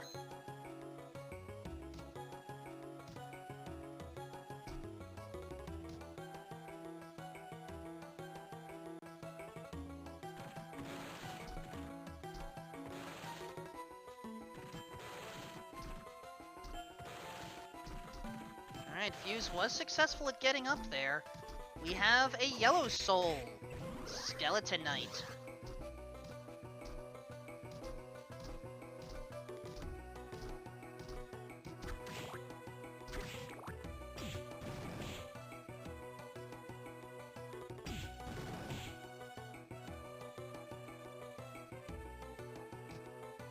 I wouldn't say the Floating Gardens had that great of goods on the previous match between these two, but today they are at least providing a possible form of progression. In the meantime, Doc Ryder is taking out Headhunter.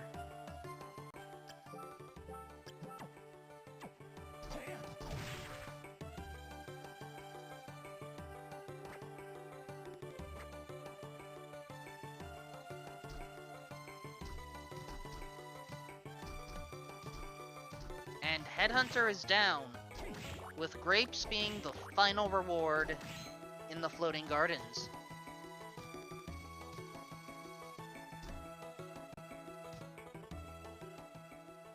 Doc is the first to enter the Tormenting Towers, while Fuse enters the Clock Tower. Watch out for the Disc Armors on your left, and the Medusa Heads on your right.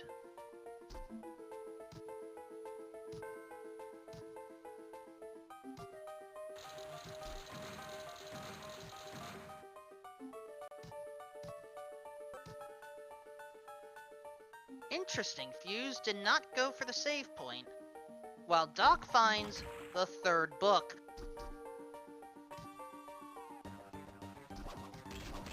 We are looking for Ball.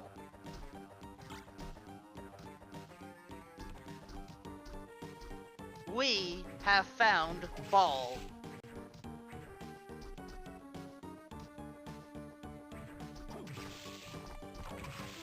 You cannot make this up, folks.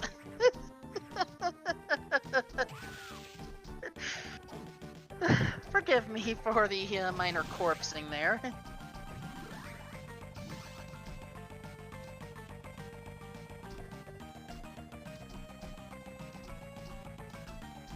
Clock Tower has not provided a lot so far, if I've seen things correctly.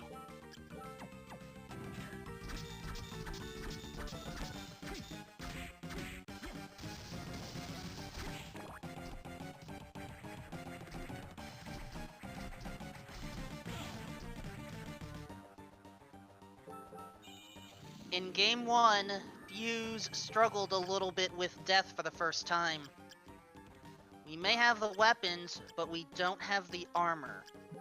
Dodging is essential.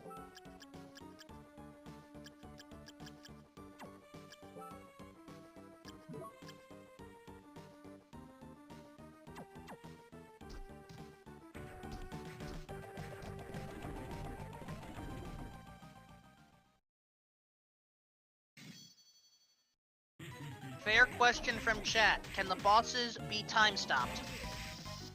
To my knowledge, no.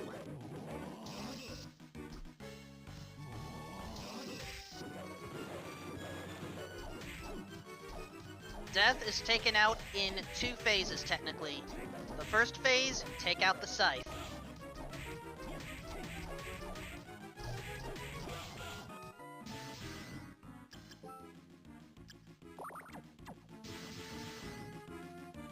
And Dark Rider's taking the same path that Fuse did. Phase 2 of Death. We are suddenly back in the year 2004, where Death has decided that Darth Maul from the Star Wars movies is a pretty interesting character to emulate.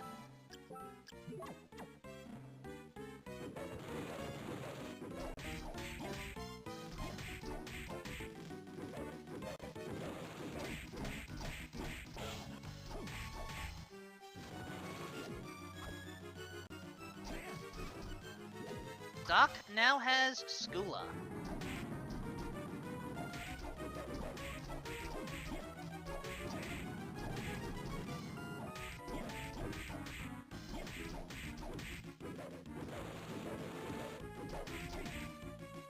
Osafune is definitely helping Fuse right now.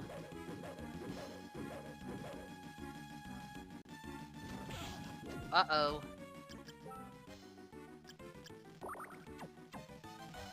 Has to eat the grapes.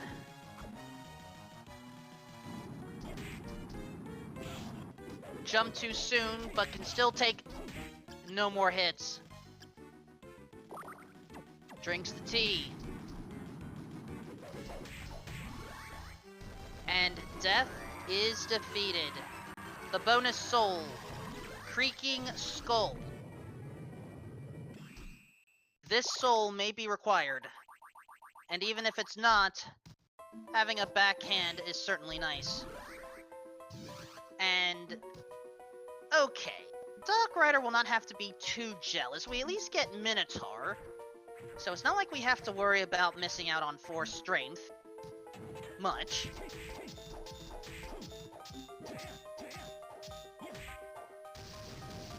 It seriously still looked like Fuse managed to get Golem from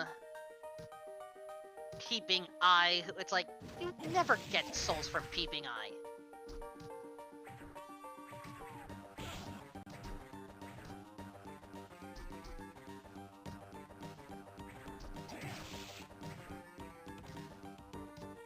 At this point, it's primarily platforming as we make our way through this castle.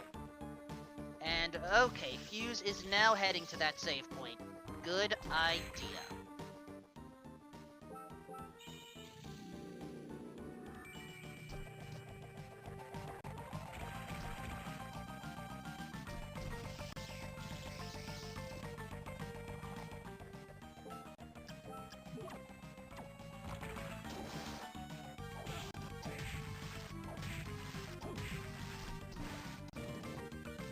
The clock tower has 2 trials on the left here. One is the Trial of Pendulum, and the other is the Trial of Pain. Trial of Pendulum is on your right. You can guess why it's called the Trial of Pendulums.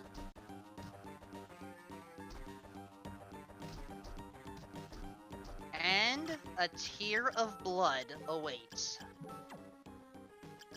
Definitely a nice find.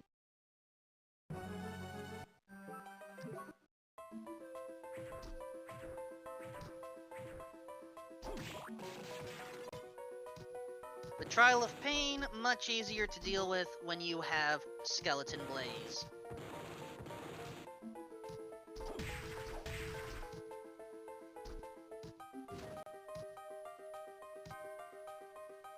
look at this. Black Panther in one of the more annoying locations in the game.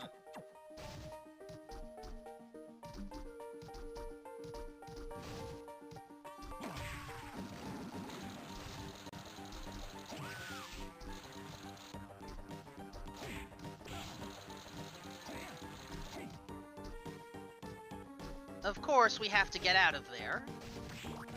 And Fuse does. While Doc Ryder is taking on death at this point. Similar weapons and skill set here.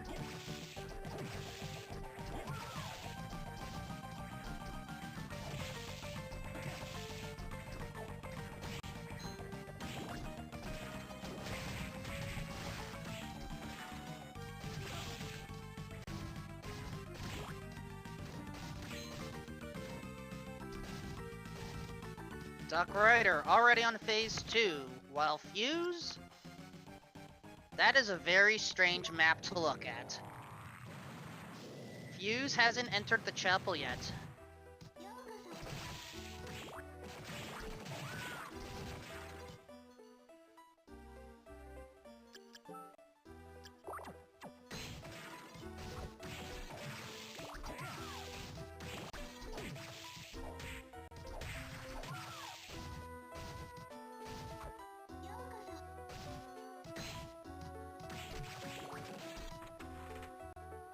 For Fuse, welcome to the top floor. That has been the top floor. In order for us to actually access the top floor proper, we require flight.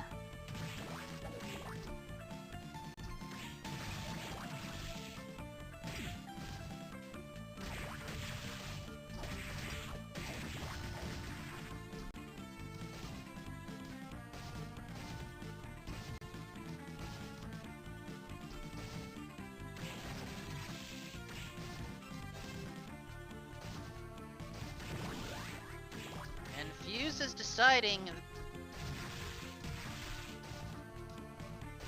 Ah, never went there yet, but does pick up Satan's ring.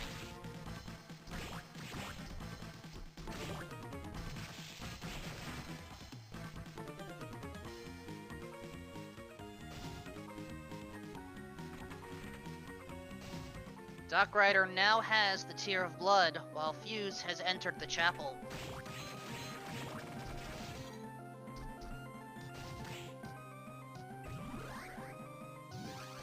We have found a variety of souls so far.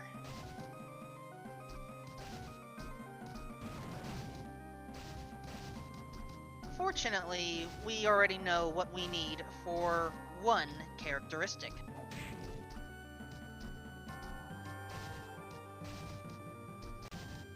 We are still missing 2 books, at least if we don't want to guess.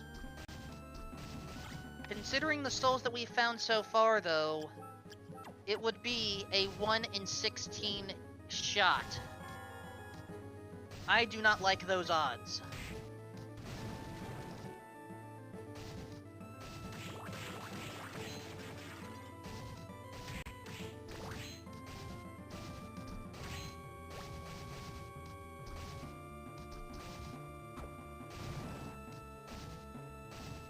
And a bonus Lilith. That may come into play later on. Having extra intelligence to power up your souls is not a bad thing.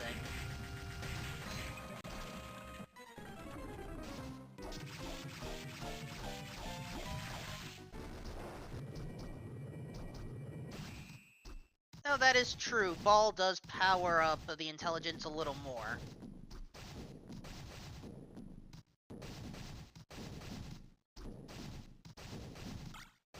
Gabolg is hiding up there. I had forgotten that.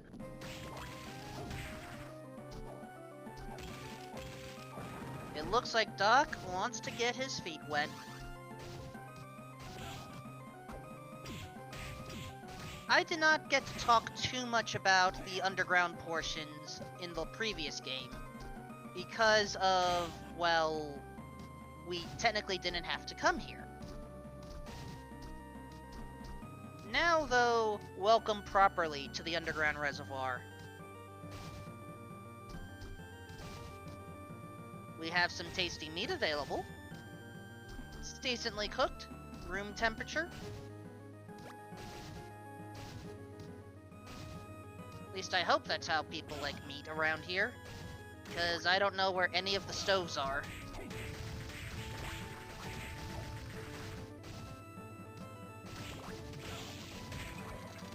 I mean, that is true. This room in particular can be annoying without Undine or Flight.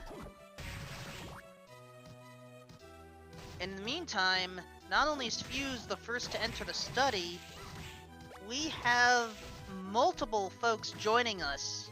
Welcome SpeedGaming 4 and welcome SpeedGaming Deutsch to the Aria of Sorrow Randomizer tournament.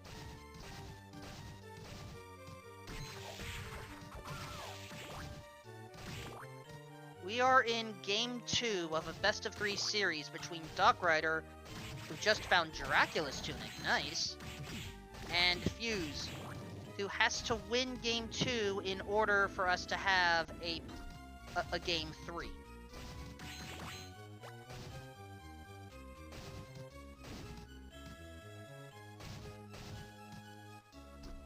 It could be... Oh! There's our Flight Hippogriff. And a good flight, too. But in the meantime, we have another skull, or soul, kicker skeleton.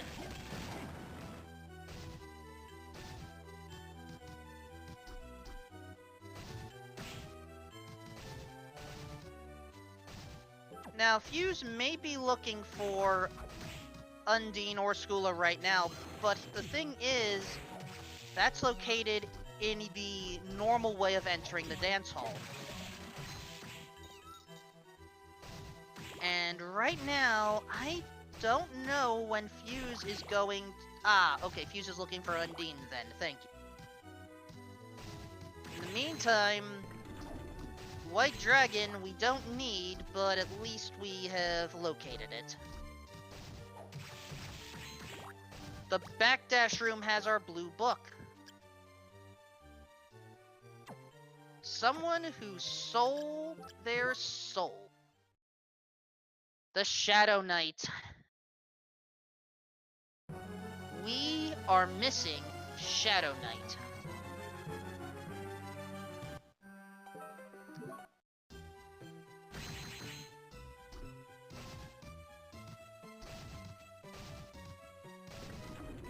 And in the meantime, apparently Balmung was found and I had missed it.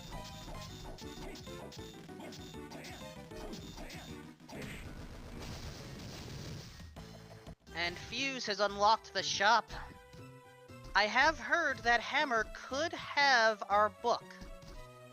At least our remaining book. Hammer will not sell souls. I don't know if he would be interested in that, but in this game, he doesn't sell them.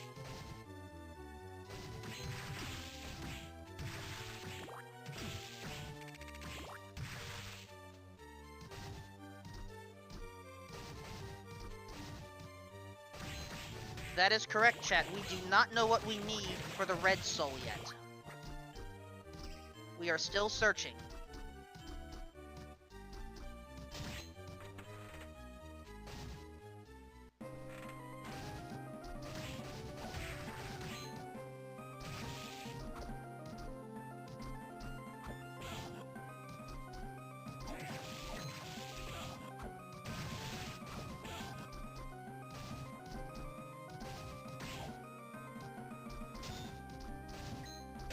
Based off of Doc's movements... Oh!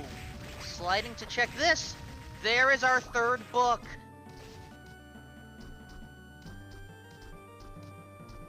The Skeleton Wizard. That is the Beam Skeleton. We have that.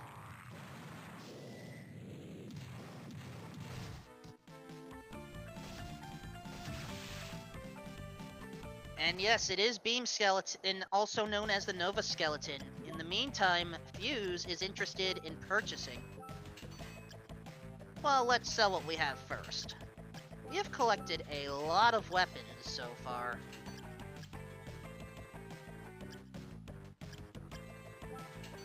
That is correct. We do not know where Shadow Knight is located. Alright, tasty meat, anti-venom, strawberries. Okay, we have some half-decent items to buy. We will not be buying the Joyous.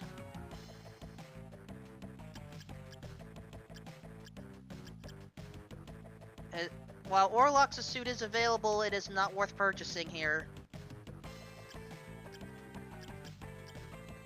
Demon's Mail is a decent fallback. Oh no, Fuse made the purchase. I would not have made that purchase this soon, because I'm pretty sure we saw Dracula's tunic earlier. Either that or I may be mixing up the two matches that have taken place so far.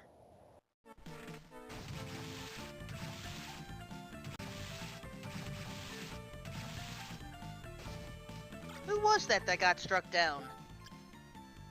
I will cover plot in a moment.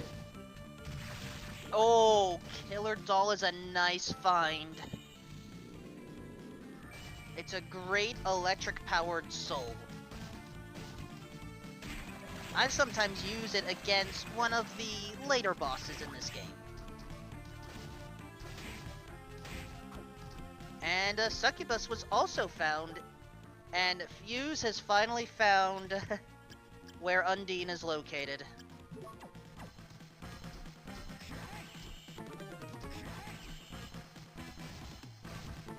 No need to worry about shooting through the walls, you can get up there normally.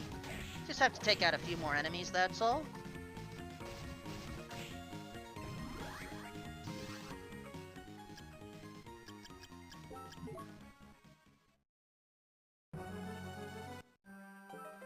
The Arena Bathhouse has a melon.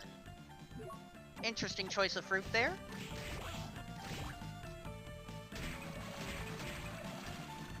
The giant skeleton guards. That looked like a strawberry, a different fruit.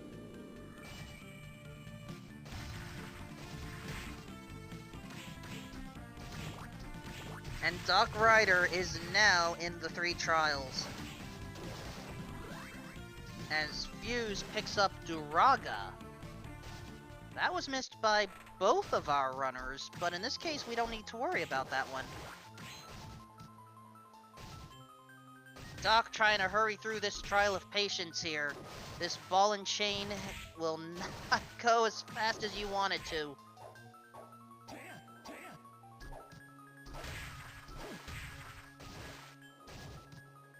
And in this case, it was at least worth seeing for the soul, but... Oh, Doc doesn't have Beam Skeleton yet. Fuse does, and there's Dracula's tunic, as Doc goes through the trial of pain.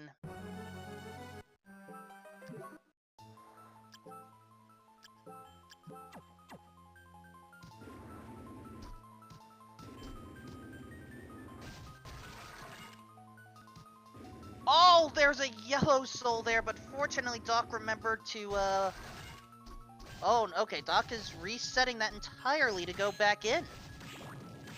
Or no, not going in for that one. Already has ball. So in this case, time for the trial of play.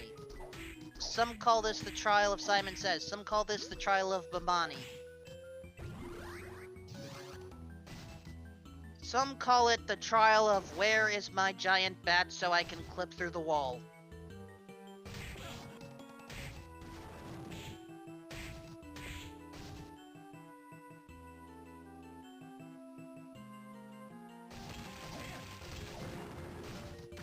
And the reward is tea.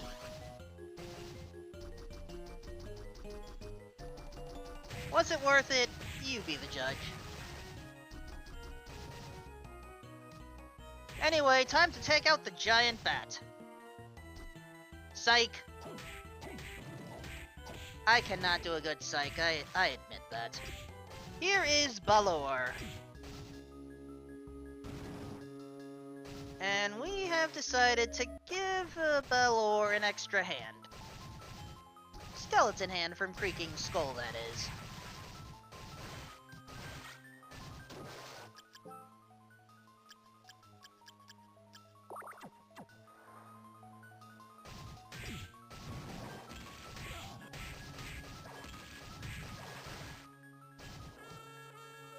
Do be careful, Balor does pack a bit of a punch.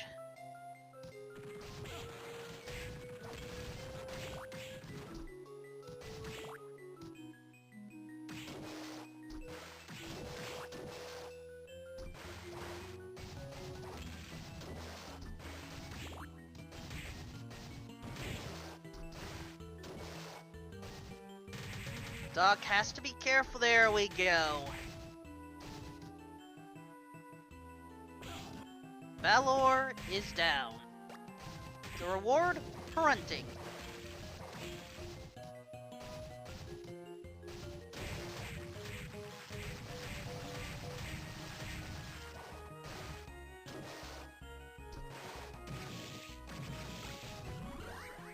And Gargoyle was found, I think, on the Merman there. But we are still missing Shadow Knight. There are not many places left for it.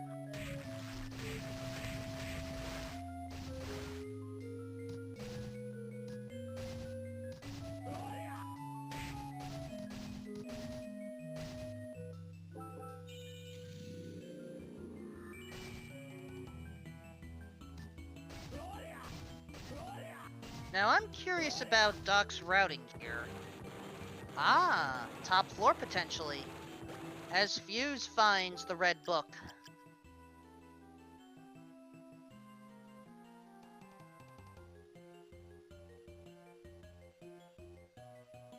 We were required to enter the underground reservoir. Do we have to enter the cemetery?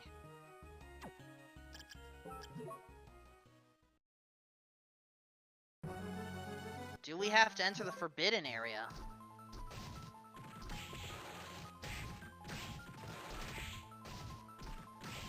Galamoth was hiding in the top floor today.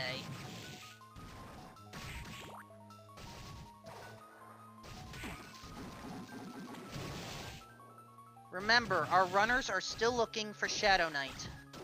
We haven't found it yet.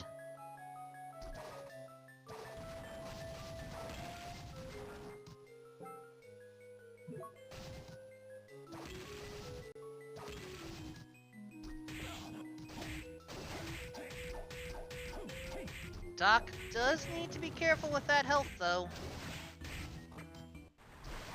As Fuse is at the waterfall. Money there. High Mind up there. Mana Prism there. We're finding interesting stuff. More potato pancakes. Will the Iron Golem have something once again? No. Alright, folks, you wanted it. Fuse is now in the forbidden area.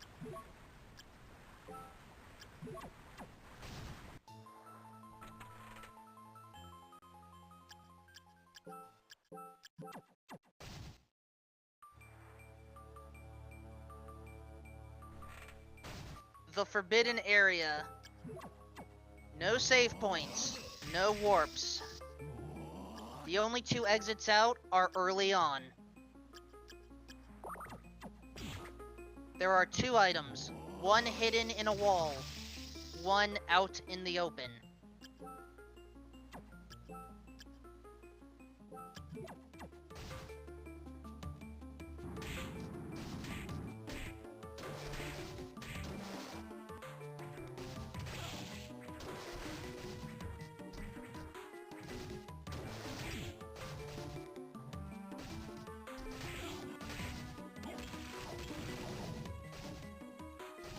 The hidden item, a super potion.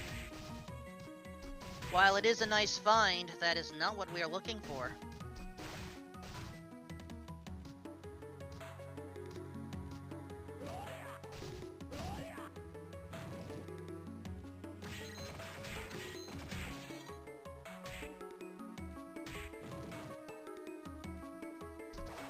The final reward. The Kaiser Knuckle Forbidden Area was not the answer. Meantime, Doc Ryder, I want to say... I mean, if chat is correct, we should be near where the beam skeleton is located. But right now, the bigger question that I have, where is Shadow Knight? Is it guarded by Legion? Is it guarded by the Chrono Mage? Is there some item we're just overlooking?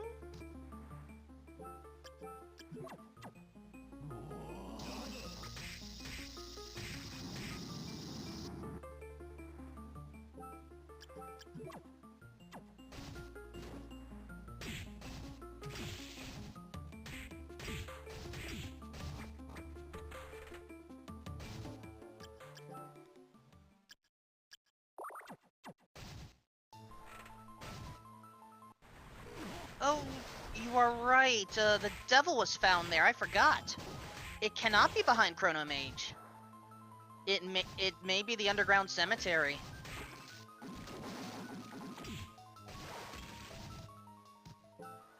I acknowledge that I have been blurring these two matches a bit, and I apologize for that.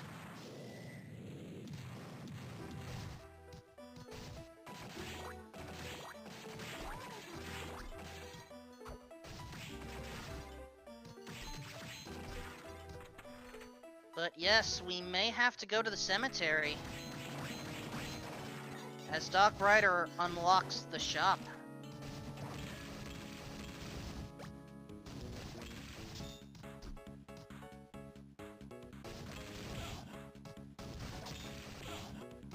Fuse needs to be careful. Or just eat a bunch of food and tank the damage. That also works.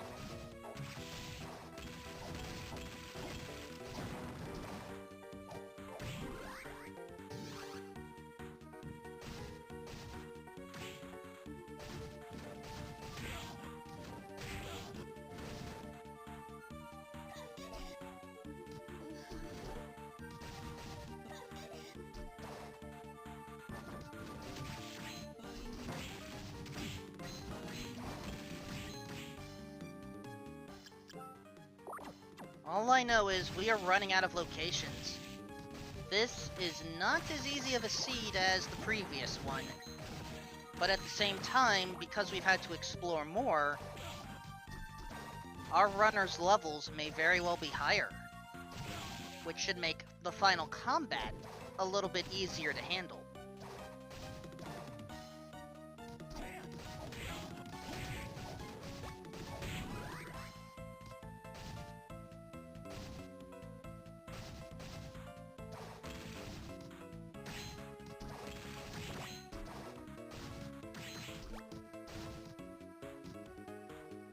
Oh, and Doc Ryder finally gets Chrono Mage there, but it's a little late. We have Galamoth.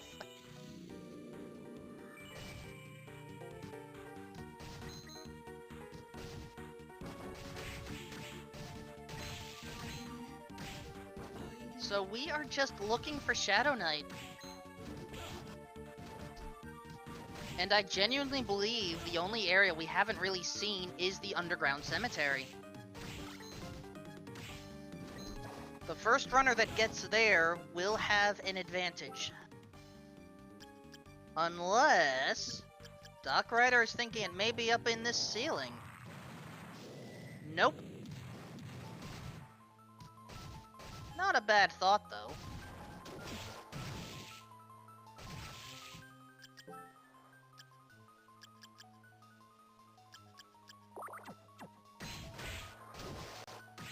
And for those wondering, technically you do not need all 3 books, but it's heavily recommended. If it helps, Fuse will find the book and the soul in the same area.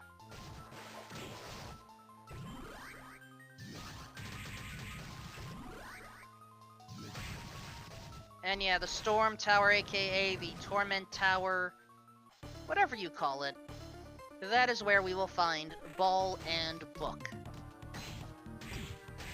Note that I heavily recommend you do not throw Ball or Book. I do not recommend that you lift Ball.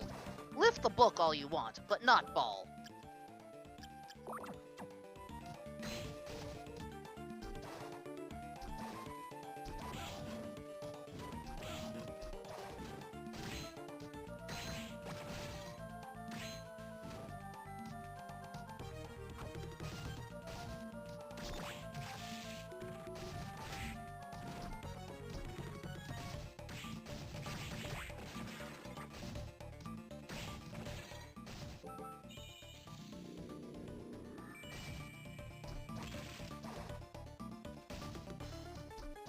Doc is now heading towards the Forbidden Area. Not necessarily a bad idea, but this is not where we need to go.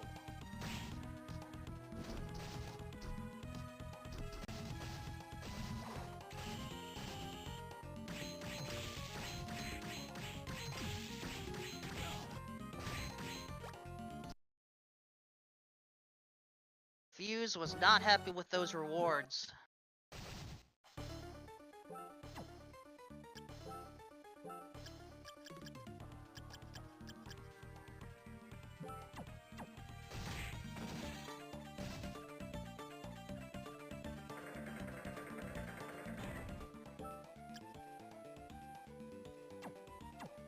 Now, Doc is choosing to open up the passage through here, and is not going through the Forbidden Area. Or either that, or is at least going to save first.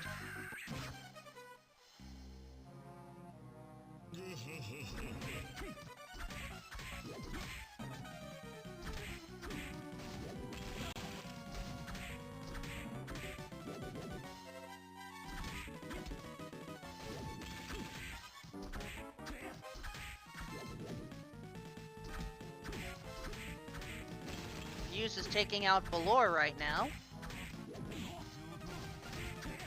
But again, those Fists of Fury can deal a lot of damage.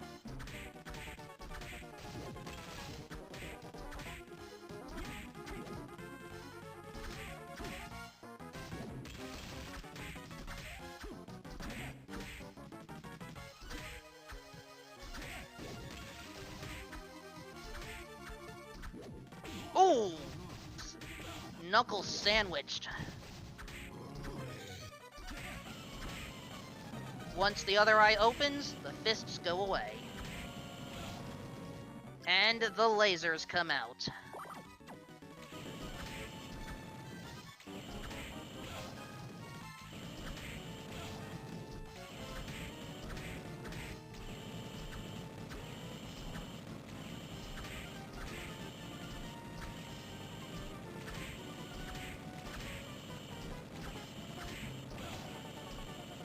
Fuse needs to be careful.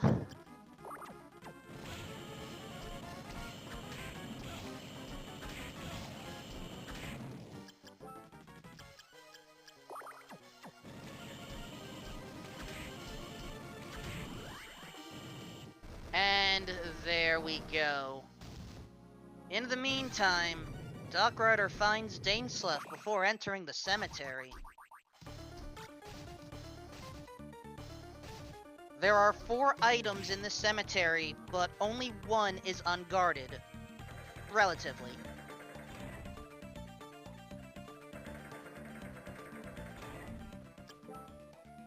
And the unguarded item is a ring.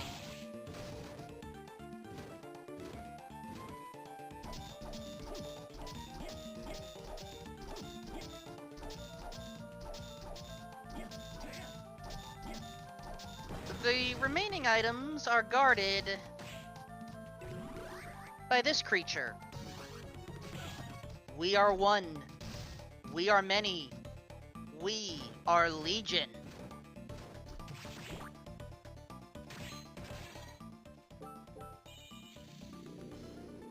A holy weapon would be great to have, but nothing wrong with our current equipment.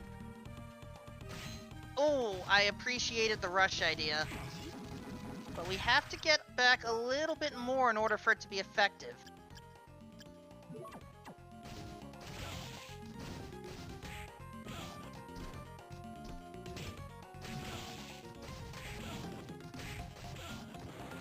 There we go. Oh, but ran out of MP. As Fuse picks up Zombie Officer. That's what was in there.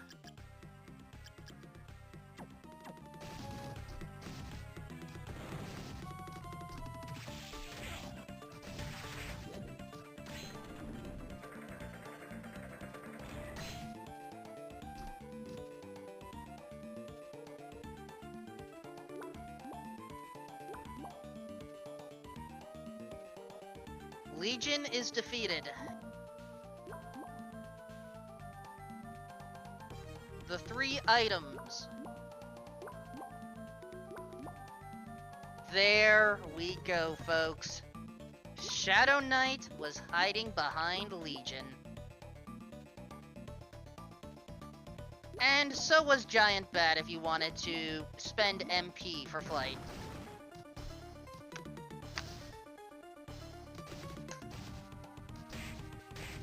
We have everything we need, folks.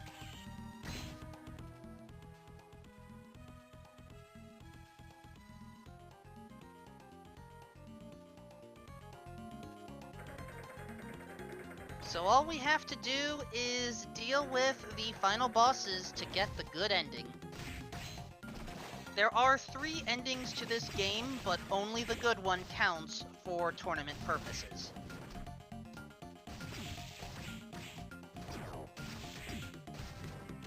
And Doc is taking a gamble to just immediately head to top floor without healing.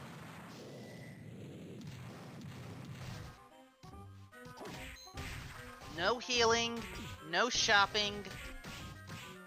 At the very least, through to the safe area.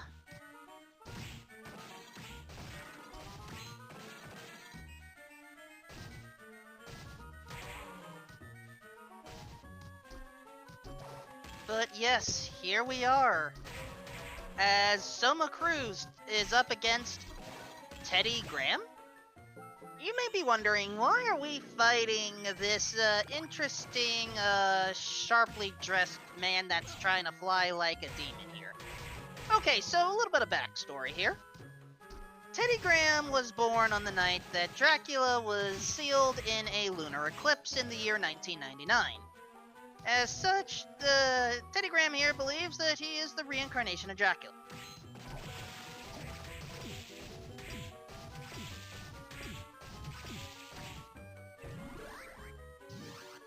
However, as we take out these 3 phases here... No, Teddy Graham, like the bear. The thing is, the aspects of Dracula today comprise of the intelligence of the beam skeleton, the strength of the Shadow Knight, and the cunningness of Ball. And we happen to have those 3 souls directly in our quote-unquote possession.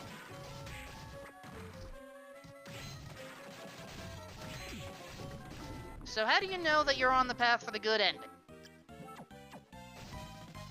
Basically, when you take out this second phase, Teddy Graham will say one of 2 messages. You want the one that has, well, in this case, we didn't get a chance to see it. But basically, Teddy Graham is upset.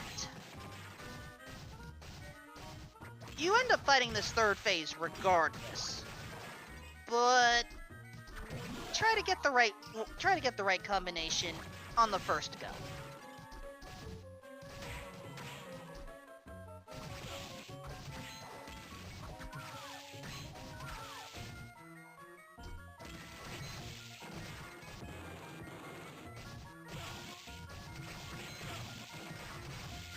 Doc does need to be careful though.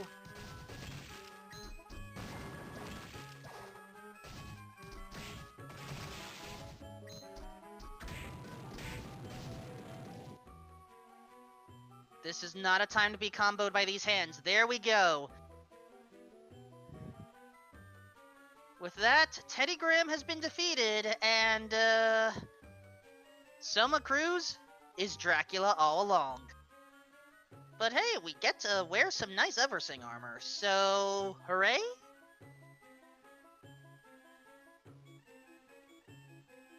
Uh-oh. Fuse is trying to figure out where to go. Hopefully, has figured it out by now. No, heading the wrong way.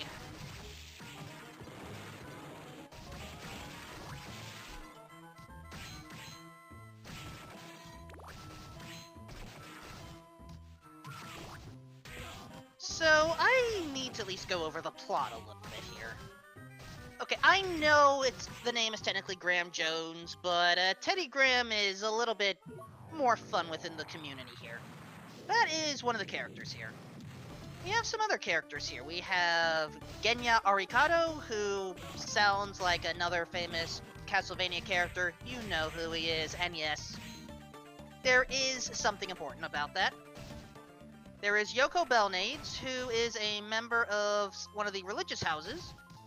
There's Mina, who is effectively our healer, and our not exactly girlfriend, and there is someone called Jay who lost their memory. Until now.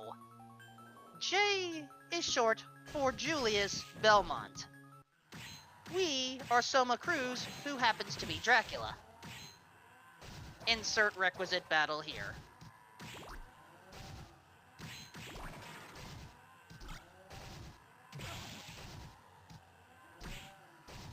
Julius Belmont is taken out in 2 phases.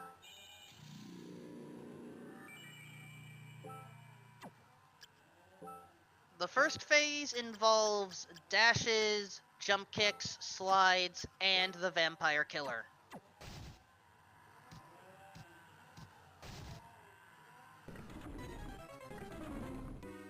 Doc making good use of weapons and devil to get through this.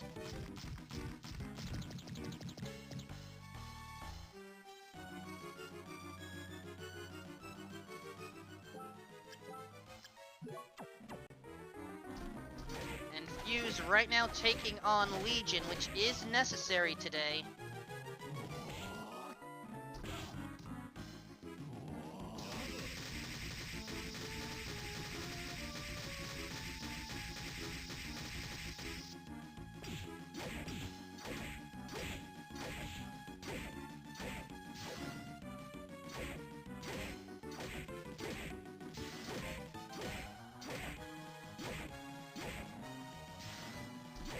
Ah, Belnades? Okay, thank you. And now phase 2.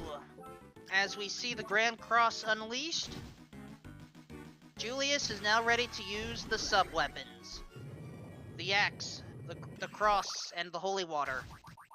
And fair question from chat. The Belmonts do not turn into Dracula. We are playing as Dracula.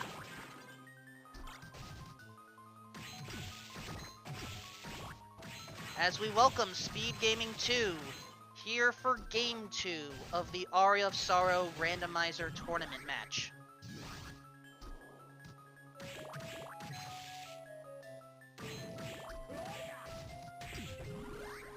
Fuse now has Shadow Knight, but is still missing the Yellow Book and Ball, both of which are at the same location.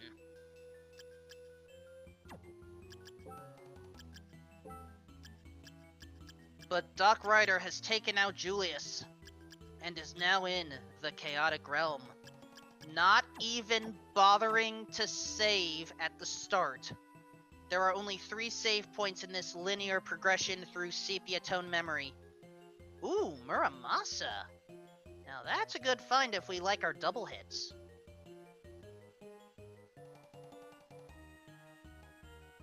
And Fuse is unfortunately confused, forgetting about the Storm Tower.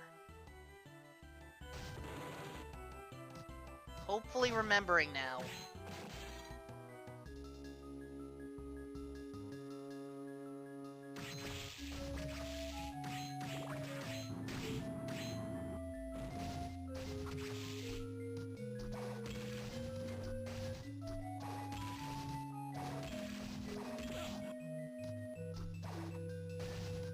Doc is through the requisite schooler room.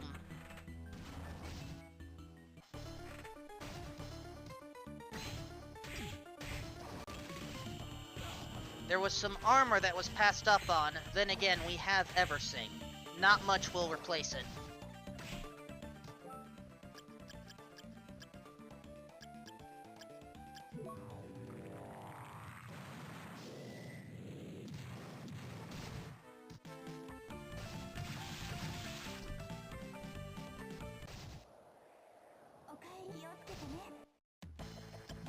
And Doc Ryder is here, ready to take out Chaos itself.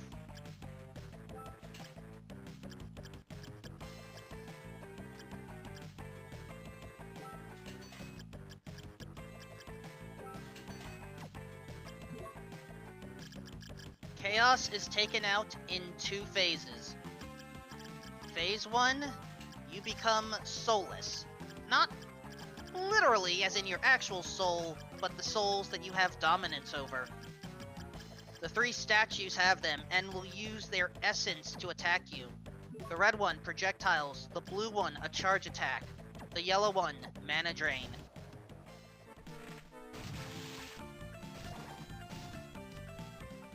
As each statue is defeated, you can regain the use of those souls.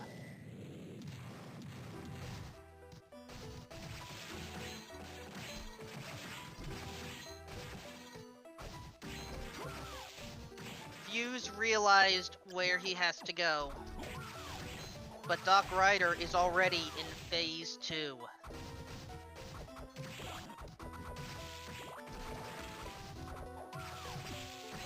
Chaos is the center orb.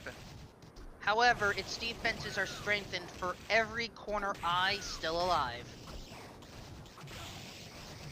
Chaos will attack with the green mines, the bone dragon, the leaves of doom, and of course the occasional big ball. Fuse has just picked up the book and has learned of ball.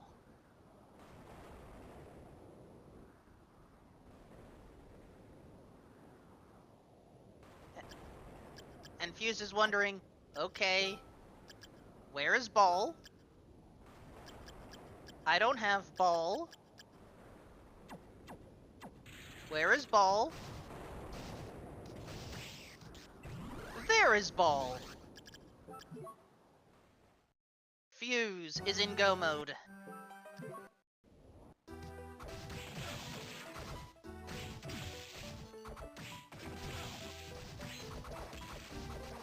In the meantime, Chaos has proven to be tricky for Doc right now. Doc is going for the 4-corner strategy. But all of the attacks are wearing him down.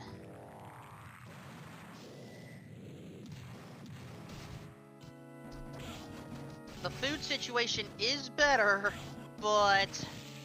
Oh! That's a nasty 3-hit combo there! Head to mine to head.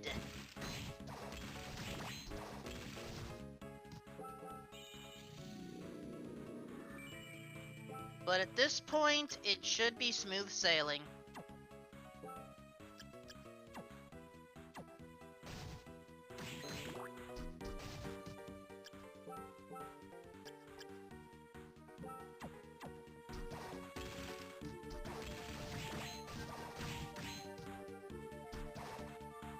There we go.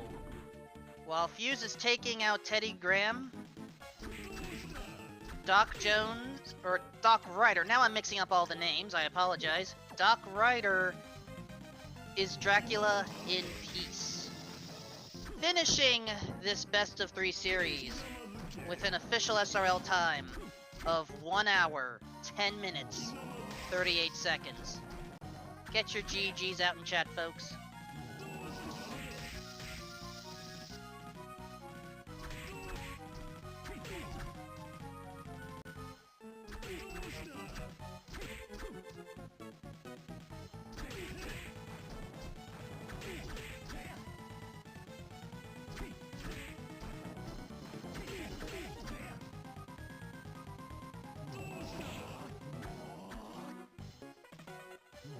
I'm right now seeing if Doc wishes to join for an interview.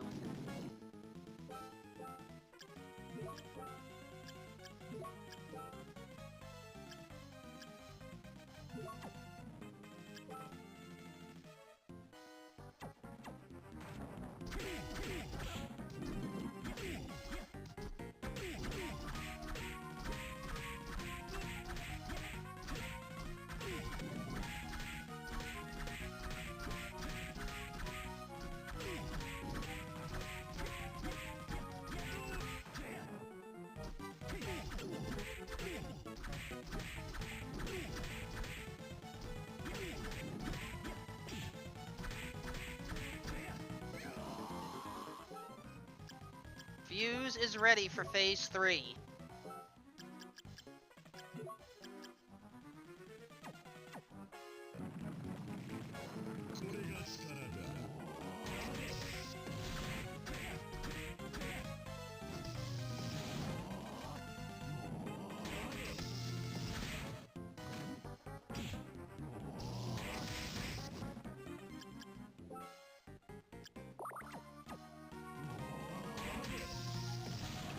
With that in mind, we have Doc Ryder here in the commentary booth.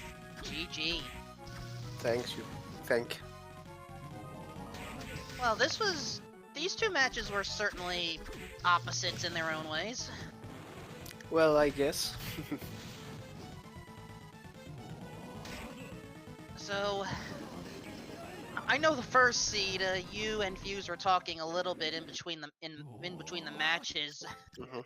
Any of it that you wish to share beforehand, before we get to this current one? Well, the first seed was actually interesting because it really did not require to go to the underground reservoir and Forbidden Arena and so on. So the thing is that I don't really know how to use properly Askelon and Belmont, so that's why I died several times on Julius and Chaos. Because if I knew better, I would have. I think I would have a sub hour easily, but I saw that in the end, Fuse always beat. Fuse almost beat me, so. It was a very close match in the end, where in this case 2 different strategies and their results almost converged into one there. But how about this seed? What were your thoughts on this one? Well, this one was really confusing because when I got Undine, I thought about going to the Floating Gardens, but I still decided to go to the Dancing Hall, which was the wrong decision, I guess, because in the Floating Gardens there was Kurla, and then you had the Black Panther, so I think I lost time there, and afterwards I was just doing on the feeling, so I think I could have done better on this one also, but the end was quite fast, so it's okay. Well, you do get to relax a bit. You have managed to move on and stay alive in the tournament. Well, it's great, it's great. It definitely was not easy tonight.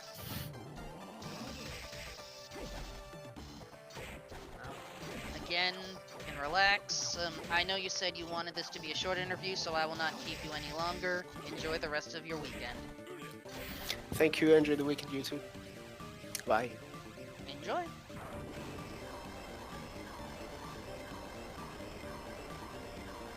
Fuse is now dealing with Phase 2 of Julius Belmont. Good weapons, good maneuverability.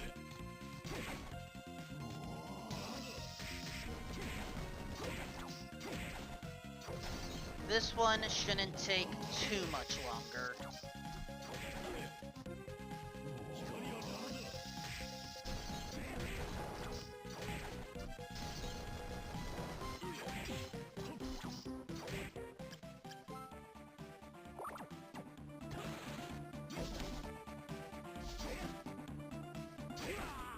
Julius is down.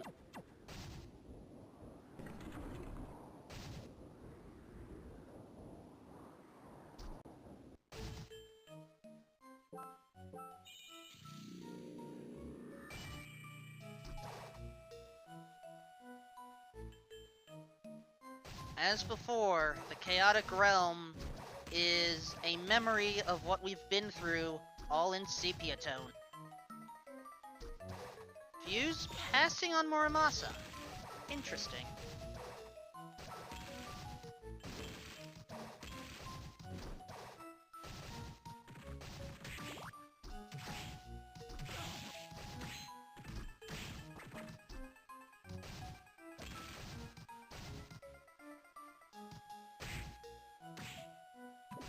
Very least, Fuse is maintaining good pace right now. Gets to the midway point and passes on it.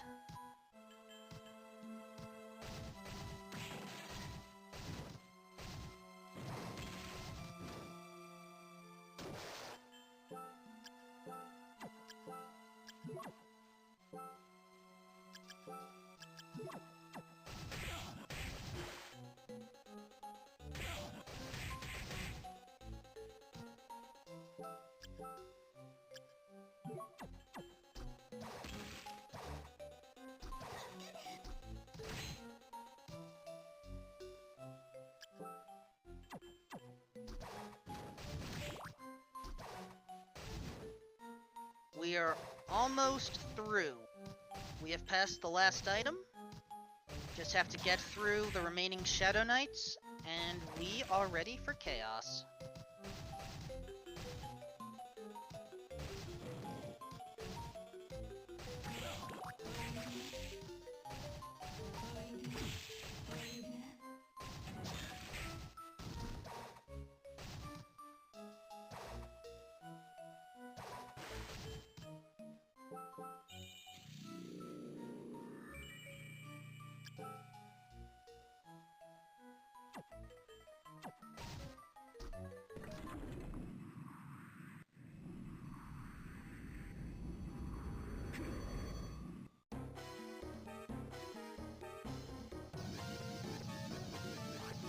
As before, we do not have our souls. We have to claim them back by taking out the 3 statues.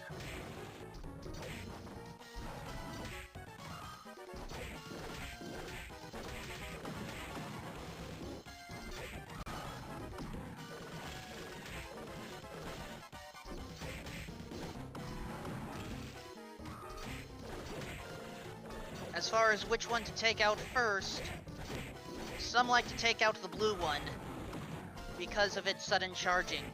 The red one, you can bat the projectiles back. And the yellow one, it's just an MP drain in a battle where you can barely use your MP anyway.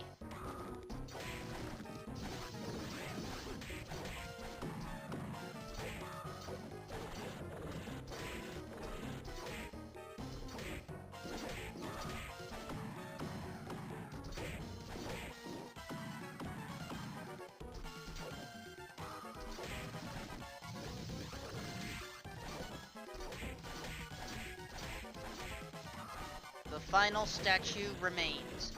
It cannot hurt us.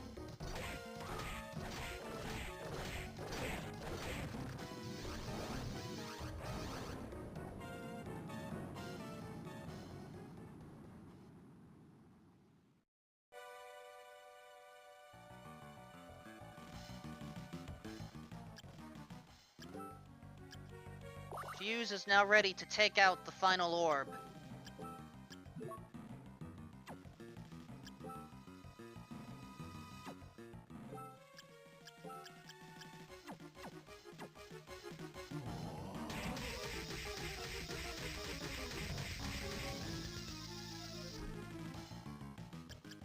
The corner eyes need to be taken out to reduce the defenses of the center orb.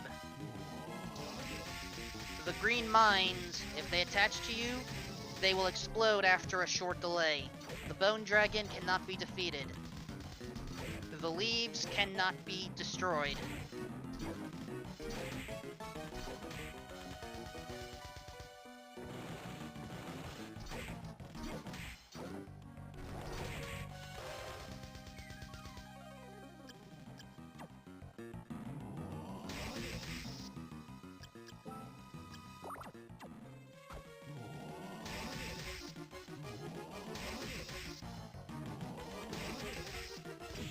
Fuse is sticking with just 2 eyes defeated. May not necessarily be a bad plan at this point. We do have powerful weapons and levels.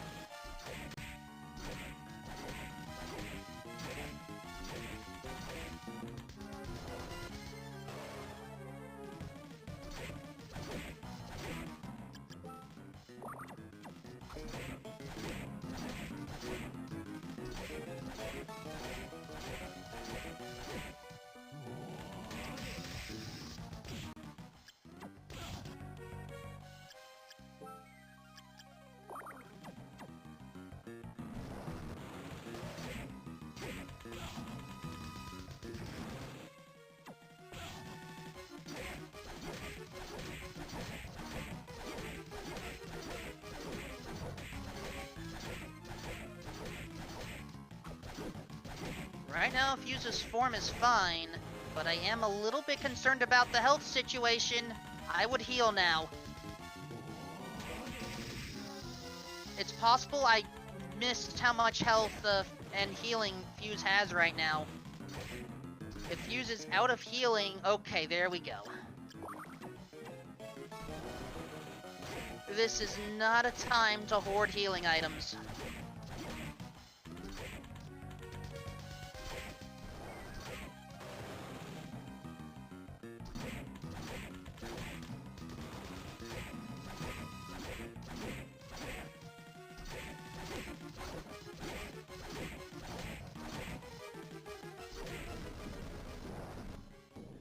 And there we go.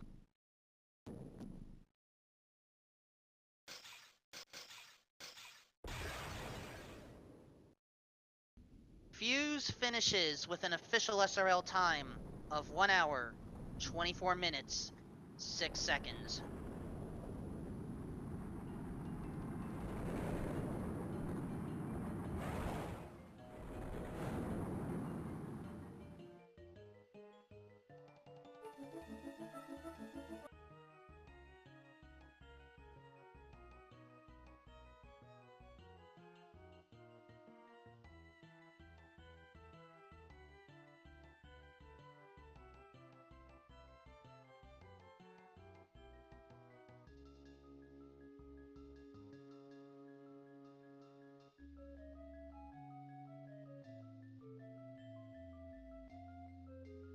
Fuse is interested in having an interview. I'm just waiting for him to join in the commentary booth.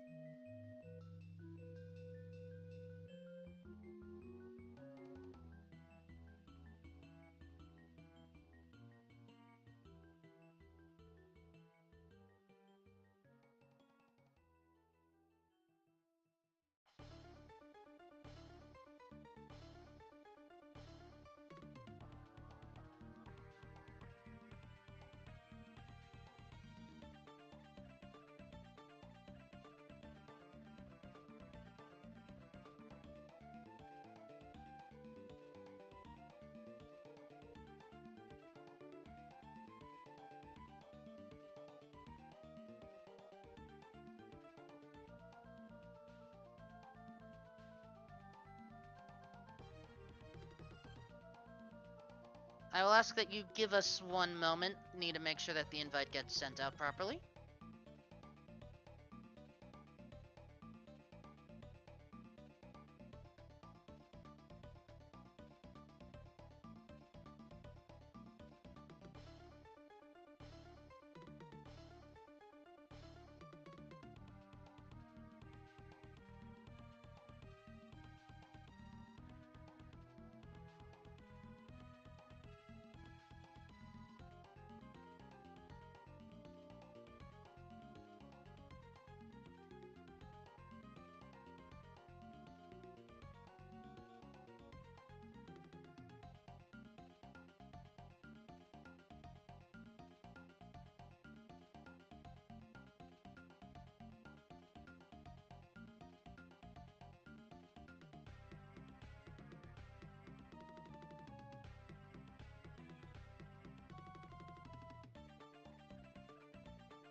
With that, we have Fuse in the commentary booth. GG. Yeah, good game. That second one was a hell of a trip. I was really happy with my position early on with that, getting the Black Panther at the bottom of Clock Tower before going into study at all, and was it getting that random Chronomage drop, so I could get behind Chronomage the first time I was in Headhunter. Yeah. I was feeling like that could have given me a pretty solid advantage early on, but then it really badly spiraled into a bad game of whack-a-mole, as I'm pretty sure I last locationed the soul. I was absolutely horrified for a moment there, though, when I climbed up that tower and I checked it, I got the book. I almost hit sleep before I went out of there, and before I checked if I actually have it, and I didn't have it, and there was still that other spot right next to it. But I was horrified because I had no idea where else I could go for a moment. Yep, the soul was next to the book the entire time. Yep. And I was there so early, but I just didn't go up the tower. I was thinking about what I could do with that slide I got off the Headhunter. That, I think, was the biggest issue that you had in Game 2. Game 1, I can't fault you because who expects Big Golem to actually have something? Yeah, it's like both of those checks deep down there, they're so far, and they also don't have very many logical requirements, which a lot of the time in this randomizer, I tend to find like there's quite a bit of like an intended path. Like your next item is something, there is probably, what you pick up, your next item will probably be locked behind what you just picked up. So those two having no extra requirements behind them seem like worse checks than kind of chasing what the tech unlocks. That's how this randomizer goes at times. Yep.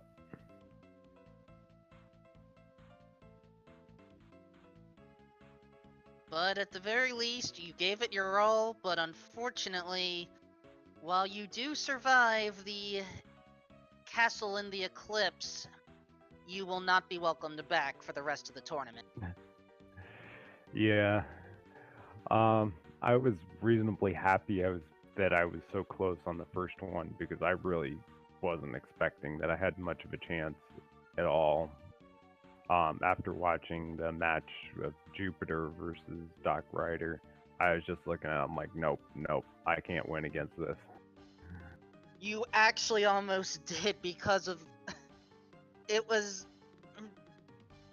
basically it was execution with the final boss fights that almost had Doc defeated there. Because when you have the levels and weapons that you do at such a short time frame, execution is paramount. Yeah, I saw in the chat he was saying like he died 3 or 4 times against Chaos. Yep. Oh, and the second one also, it was like the big hunt for armor near the beginning. Like, I was scared to go down into reservoirs because I fought death with casual clothes. I didn't have a single armor upgrade. And then I finally got like some, what was it, gym clothes or something. So I ended up running through the study and that stuff to unlock hammer, just to get some armor before I went down to reservoirs. And then of course all the armor is sitting down there. There's like a silver plate in the spot where the boat runs down, and there's like a Dracula's tunic like 2 screens later. And of course, you bought Orlox's suit before then. As Yep. far as whether you think that was a worthwhile purchase when it led you to a free Drac tunic, I'll let you be the judge. Well, I mean, if those other armors weren't there, it would have been a real rough time down in the Eastern Reservoir. Because especially those fish heads, those things can dish out some damage, regardless of whether you're boosting through them or trying to kill them. Because my weaponry wasn't really that great either at that point.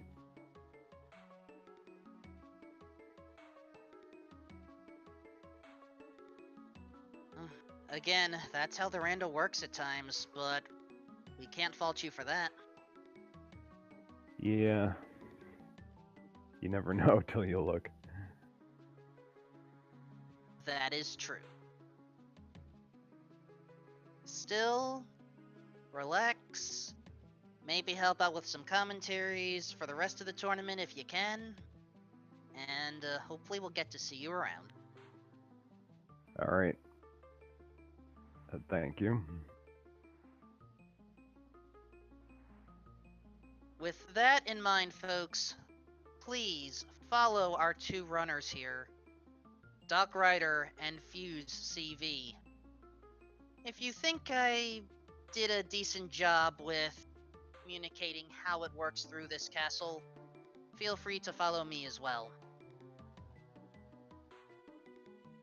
Regarding what is coming up next,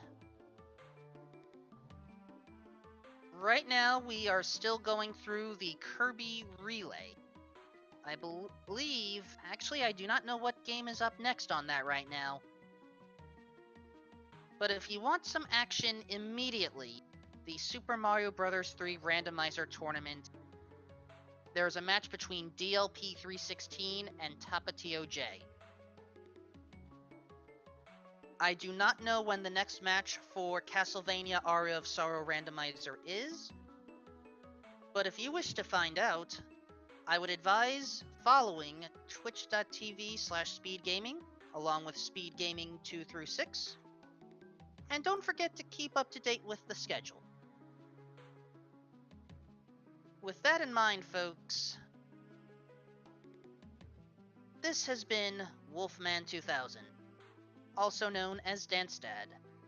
Have a good night, and watch out for chaos. Take care.